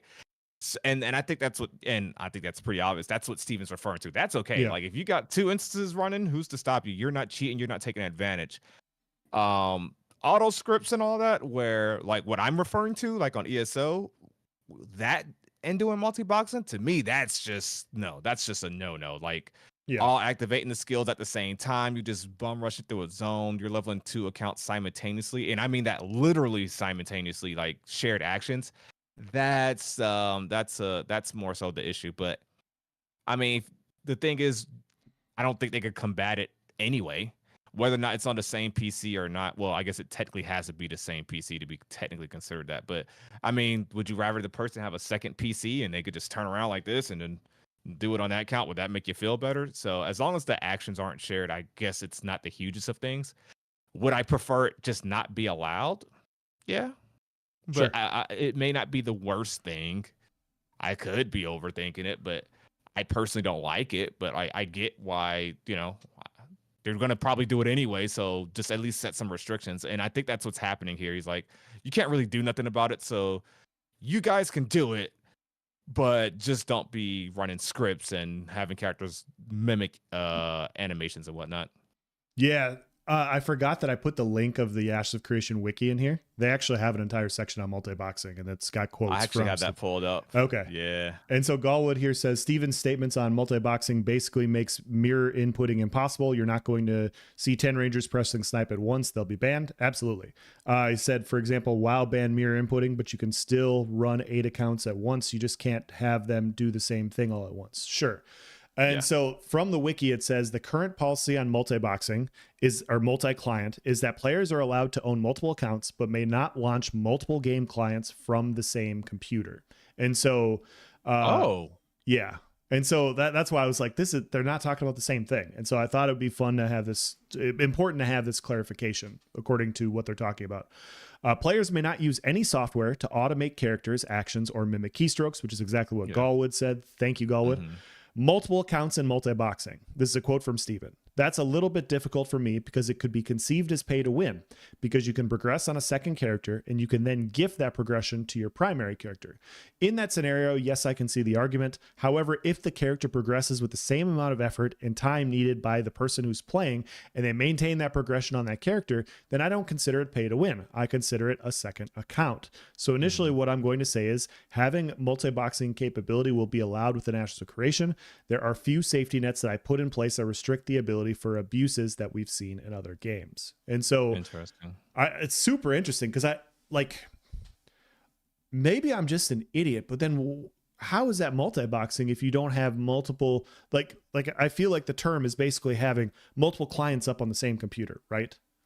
Like that. Yes. That's how I view it. But if you can't have multiple clients up on the same computer, then technically, isn't it not multi-boxing? Or is he just talking about running multiple accounts in the same house? Because we're going to do that here. Like my wife's probably going to have an account. So am I? It seems like a contradiction to me. The line at the wiki at the top is definitely contradicting the quote from Steven, which I'm sure they're both from Steven. I could be wrong, but I think they're contradicting in my... I'd like to hear from the community policy on this, is that players are allowed to own multiple accounts, but may not launch multiple game clients from the same computer. So that's weird. Yeah, that seems I mean, just out of my pure ignorance, that seems like a contradiction. So I think we all understand the difference with the macros and all that, but just pure multi-boxing, 2 clients running from the same computer. You got the game open in this window and one open in this window. Luck says it's vague for a reason. Yeah, possibly. Galwood says, yeah, it's practical policy because Intrepid can't distinguish between you having 2 PCs and you having a spouse playing with you. Sure, that makes sense. Because, yeah, like my wife will probably want to play this game. And so, yeah, we might have 2 accounts running. So, yeah, okay, that makes a little bit more sense. Okay, I'm glad we brought it up because there's some confusion I had because I exactly like Nice. Like I read the first comment and I'm like, well, how is this multi-boxing then? If you have 2 different accounts running on 2 different platforms, like 2 different PCs, like. Okay, and you're inputting it, like you're still playing the game, like that's just having an alt account. So like, why are we calling it multi-boxing and putting this stigma, like this bad stigmatism around it? When I think multi-boxing, I think like in the video you shared where the guy, I think he was playing Eve actually, I could be wrong, where he had like 5 different windows and then he was sharing commands. Then it became like that's when he was using macros and all that stuff. But him having the tabs open, it's a weird. it's a weird topic. Um, I just want them to be a little bit more clear. I mean, this quote is pretty clear, but just that Yeah. first line in the wiki, I don't know how we can compare how old they are to each other. Let's see. It doesn't have a date. Let me double check. Jump to reference. Yeah, it doesn't have a date on it exactly, but yeah. Yeah, it was just Where a weird turn that the entire thread took, and I was like, okay, this is a fun rabbit hole to yeah. talk about. Aaron says, where there is a will to cheat, there is a way. Run Sure. 5 VMs with a shared keyboard for input. Yeah. It's very likely that they will be able to see your hardware ID, so they will know if 2 clients are being ran from the same PC. It's just to deter actual multi-boxing. Yeah. Yeah, Sure. who knows? Who knows? Honestly. We'll figure it out, but with AOC having just like most MMOs where resources aren't exactly shared, like you see a piece of ore out in the world, everybody doesn't see that. Well, they see that same piece of ore, but not everyone can harvest it, if that makes sense. So in that sense, I don't know how common it'll be in that game unless you're doing that to sell Ashes of Creation accounts, like you're leveling multiple accounts, so you're doing quests simultaneously. I don't know. It's a yeah. Galwood goes, I used to multi-box in WoW. I don't plan to do it in Ashes at all, but I felt informed on this issue. Fair enough. Fair enough. Well, yeah, like we have experts, so it's good to hear. So definitely. You know what? Let's send it off with a let's do one more before we one head more. Okay. I want to do I was gonna say we can do one that'll make you mad, but yeah, what do you want to do? Oh no, we need a short one that's gonna make me happy. Okay. Actually, I don't think we got any short ones. Oh no, I got one. It's the image I posted regarding Guild Wars 2 and level boost. Here we go. You guys should be able to see all that. Guild Wars 2 and level it's a Discord message from Lash in the AOC Discord. Okay. And see. So this is just an interesting topic. We was talking about level boost. I think I actually brought it up. I forgot what made me bring it up, but I think we were talking about Guild Wars 2. Then I was talking about my experience with Guild Wars 2. So long story short, chat. I started playing Guild Wars 2. I think I got a character that's about level 20. And then what happened is I was like, oh, I like this game. I'm going to buy the DLC. I think I bought 2 DLCs. And each of them came with a level boost, which skipped my character to max level. You see where this is going. I was enjoying the game, and then I used my character boost, and then I instantly was like, oh, well, now this content doesn't, it's not as meaningful. Yes, in Guild Wars 2, the overland like scales to your level, but it was like I lost the progression. Like I basically only effed myself over. And I think we were talking about our why level boost exists. Is it pay to win? Are you, just cheating yourself out of an experience? Blah, blah, blah. And there was a lot of different takes from both sides. Mine was that I immediately regretted it. But I also feel like there's a certain dynamic to where, like, there's times else I wish I had level boost or skips in ESO, and I would have paid money for it. Yeah. You know how you want to start an alternate character, but you got to go through the main story to get your soul magic line. You got to level up your stuff that you've done, all those quests and DLC quests, everything. Yeah. You got to level the same skill line, the scrying that you did on another character. It's just so tedious. And I think most people with ESO, after you've literally grinded up like 5 characters or so, you're like, can I just be at end game? I'll still go get my sky shards, my skill points, but can I just have a max level character? Yeah. And I think that's where skill, like if you beat the game, if you've done a certain progression, I don't mind level boosting the game. Like I could see it. I could see an argument either way. I'm not strong either way, if that makes sense. Sure. But we were talking about that, and then Lash said something. Someone said something about their friend bought Guild Wars 2, and they bought I think the friend didn't want to hold them back, or no one wants to run with a low B and blah blah blah. So the friend used the level boost. Is the short version of the story. And then so last respond, he said there is an interesting dynamic to someone, because the person liked Guild Wars 2. There's an interesting dynamic to someone introducing someone to a game they love, and then boosting slash rushing them through the content. And I'm gonna pause right there really quick. And I thought that was great. So say now, I think New World's a rough example because no one enjoys leveling in the New World. They don't they don't Yeah, enjoy the story, so that's a rough example. So let's just say you liked ESO and their story. sure. If I love ESO and I want to put you on, like, dude, you got to play this game. Me and my friends play the PvP. But that's not until end game. You're a long way from there. If you really swear by this product, if you really like this game, why would you take away from that first time experience that you got to have? Sure. This is more so for people that's pure, if you really enjoy the PvE in ESO, like if you enjoy raiding, us PvPers, we usually just want to rush through things and get to the end game and just get on our PvP loop. But, for a general player, you don't want to lose that first time experience. Okay. But yeah, and then they go on to say you are basically guaranteeing that they will not share the same experience that you had playing the game, and thus will not like it as much as you. And I thought that was pretty cool because it's like season boosts, character boosts are gonna like rob the person of an experience, and that's what I felt like happened to me. And so I just made another character to not use the character boost. So Sure. I thought it was interesting dynamic. How would you feel about character boosts? I guess after you've already hit end game, or someone like me that got Guild Wars 2 and I never did any of it, and I was able to just buy something to skip it. Okay, I'm glad you picked this. This is a fun discussion because yeah, there's a lot of nuance to this because I started playing ESO like a week after it came out on console. And so I was part of the new player experience. I was leveling just like everybody else. There was lots of players. It was lively everywhere. It was such a fun experience. I don't think that experience that I had exists anymore. I don't think there's a big wave of new players playing at the exact same time. Maybe when they do like their free to play weekends and stuff, maybe, but it's just an older game. And so a lot more players are further advanced in the game and everything. And there was a point in time where like everybody was close. And so it was fun. I vividly remember last year starting Lilith like 2 to 3 weeks after you guys did.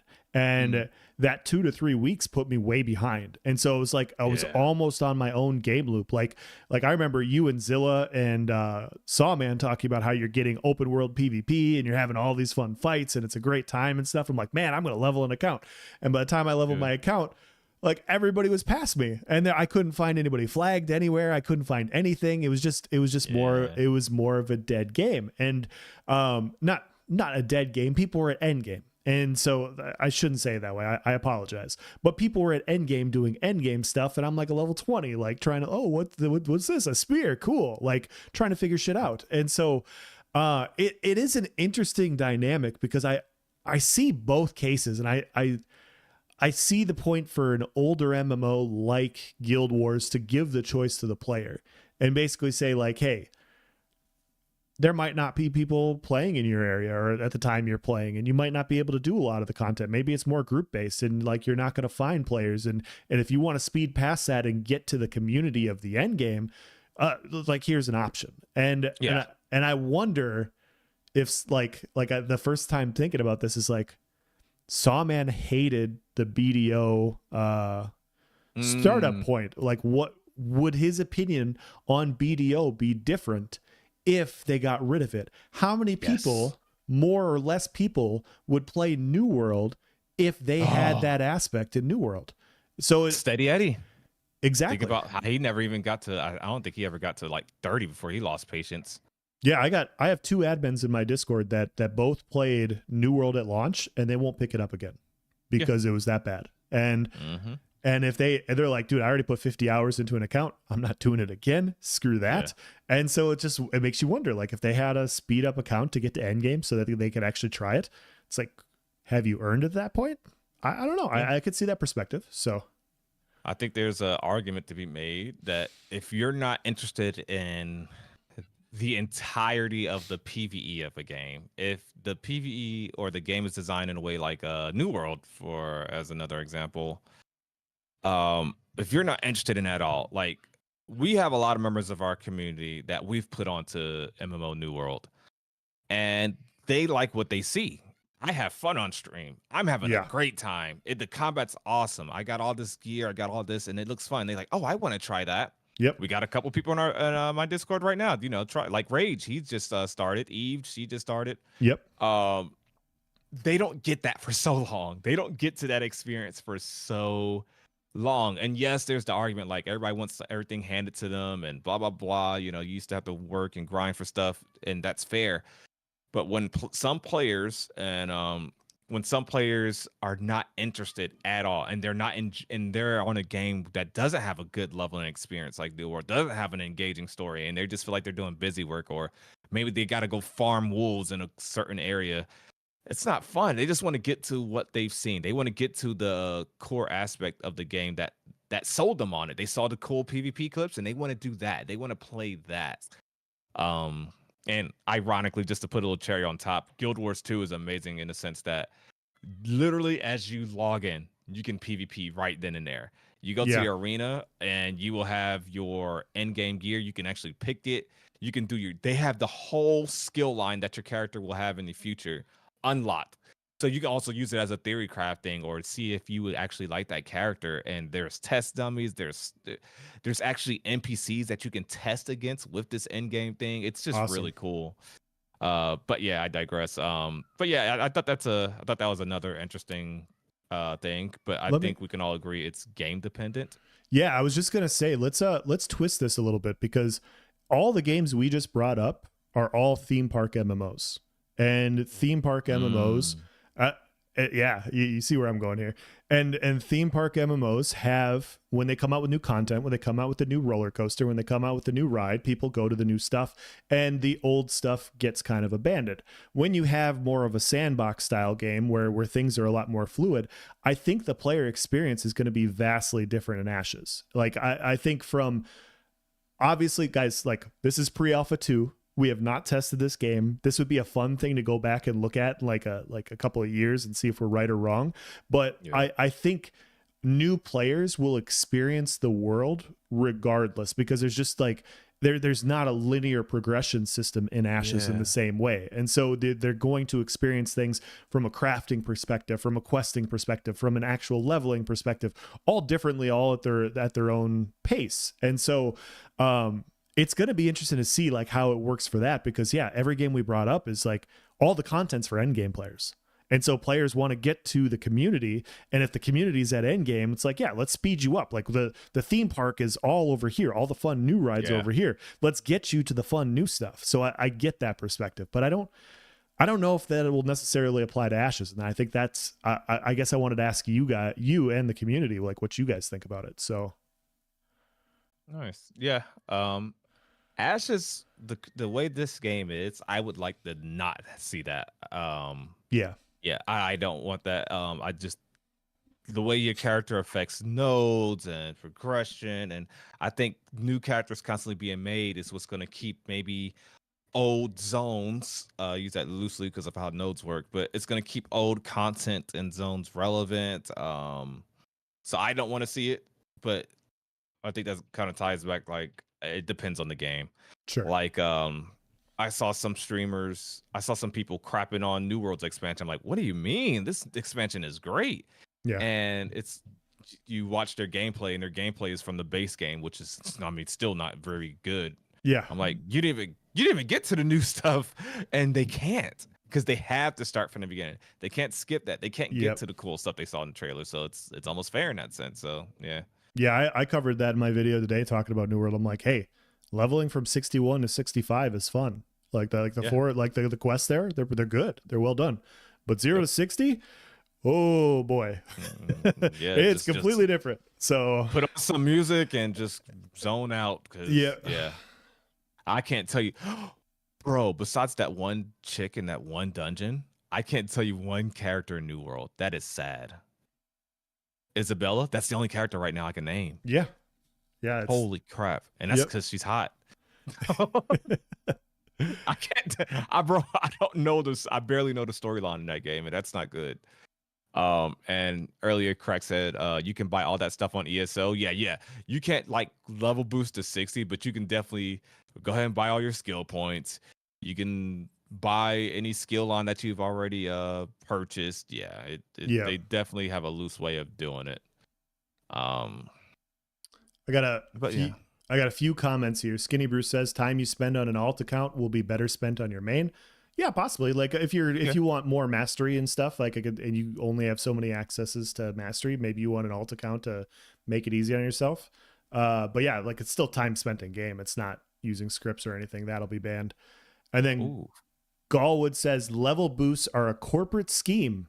The boost doesn't exist because the leveling has gotten stale. The leveling stays stale because the boost exists. Wow, that is deep. And yeah, I can see that. I doubt we'll have that problem with Steven. Yeah, I agree. I agree. I think it's a Facts. different type of game. I wanted to make sure to tie it into Ashes of Creation as well. So yeah, I agree. Pure facts there. Yep. Um, that made me think of something just now. Freeholds, alternate accounts, family system. You can just have your alt be like, if you have 3 accounts, you can have your one of them gets a freehold, and Yeah. then you can have your other 2 guys with the permissions of pretty much the main guy, and for that freehold, they could level different things of crafting. Thus, now freeholds are even more scarce in the world because yes, there's a limited amount of freeholds, but the freeholds that are owned are probably owned by people with multiple accounts. There's another little topic. So, ooh, that's Sure. one that's just one way I started thinking about it. But yeah. All right. If you guys don't have anything else, we'll be ending the stream here shortly. Else wouldn't stop talking. I can't believe All what are we right. at? Probably 2 hours. 2 hours. Appreciate you guys being here. This was a fun, a lot of fun topics. I'm glad we actually got to a couple of these forum posts and stuff that we had saved up, and we have more. A lot more topics coming. Thank you guys so much. Once again, be sure to follow us on both Twitch and YouTube. You can catch the stream/podcast on either of those, whichever that you prefer. And yeah, we could not do this without you, the voices of Verra. Thank you, everyone, for the likes on our streams, everyone that followed on Twitch, the donations, channel members. Really appreciate you guys. And we will see you guys again. We do this every Tuesday. Tuesdays is the dedicated AOC podcast. And yeah. Yeah, we really briefly, because I want to make this longer just to paint nice. We no, we so it's kind of funny. We'll have to talk about content because I know a few podcasts ago we talked about having December be a little bit more laid back because we thought it was going to be a laid back podcast or a laid back live stream like they had last year. We talked about doing a tier list for all the class names and see which class names are best.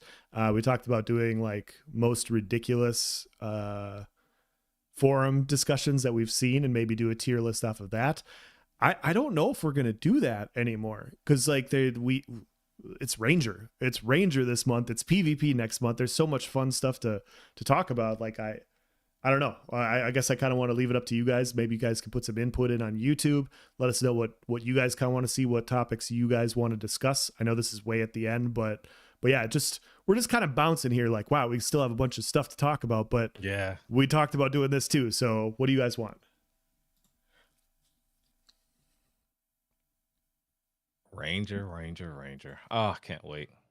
The I think I'll have next a lot answered.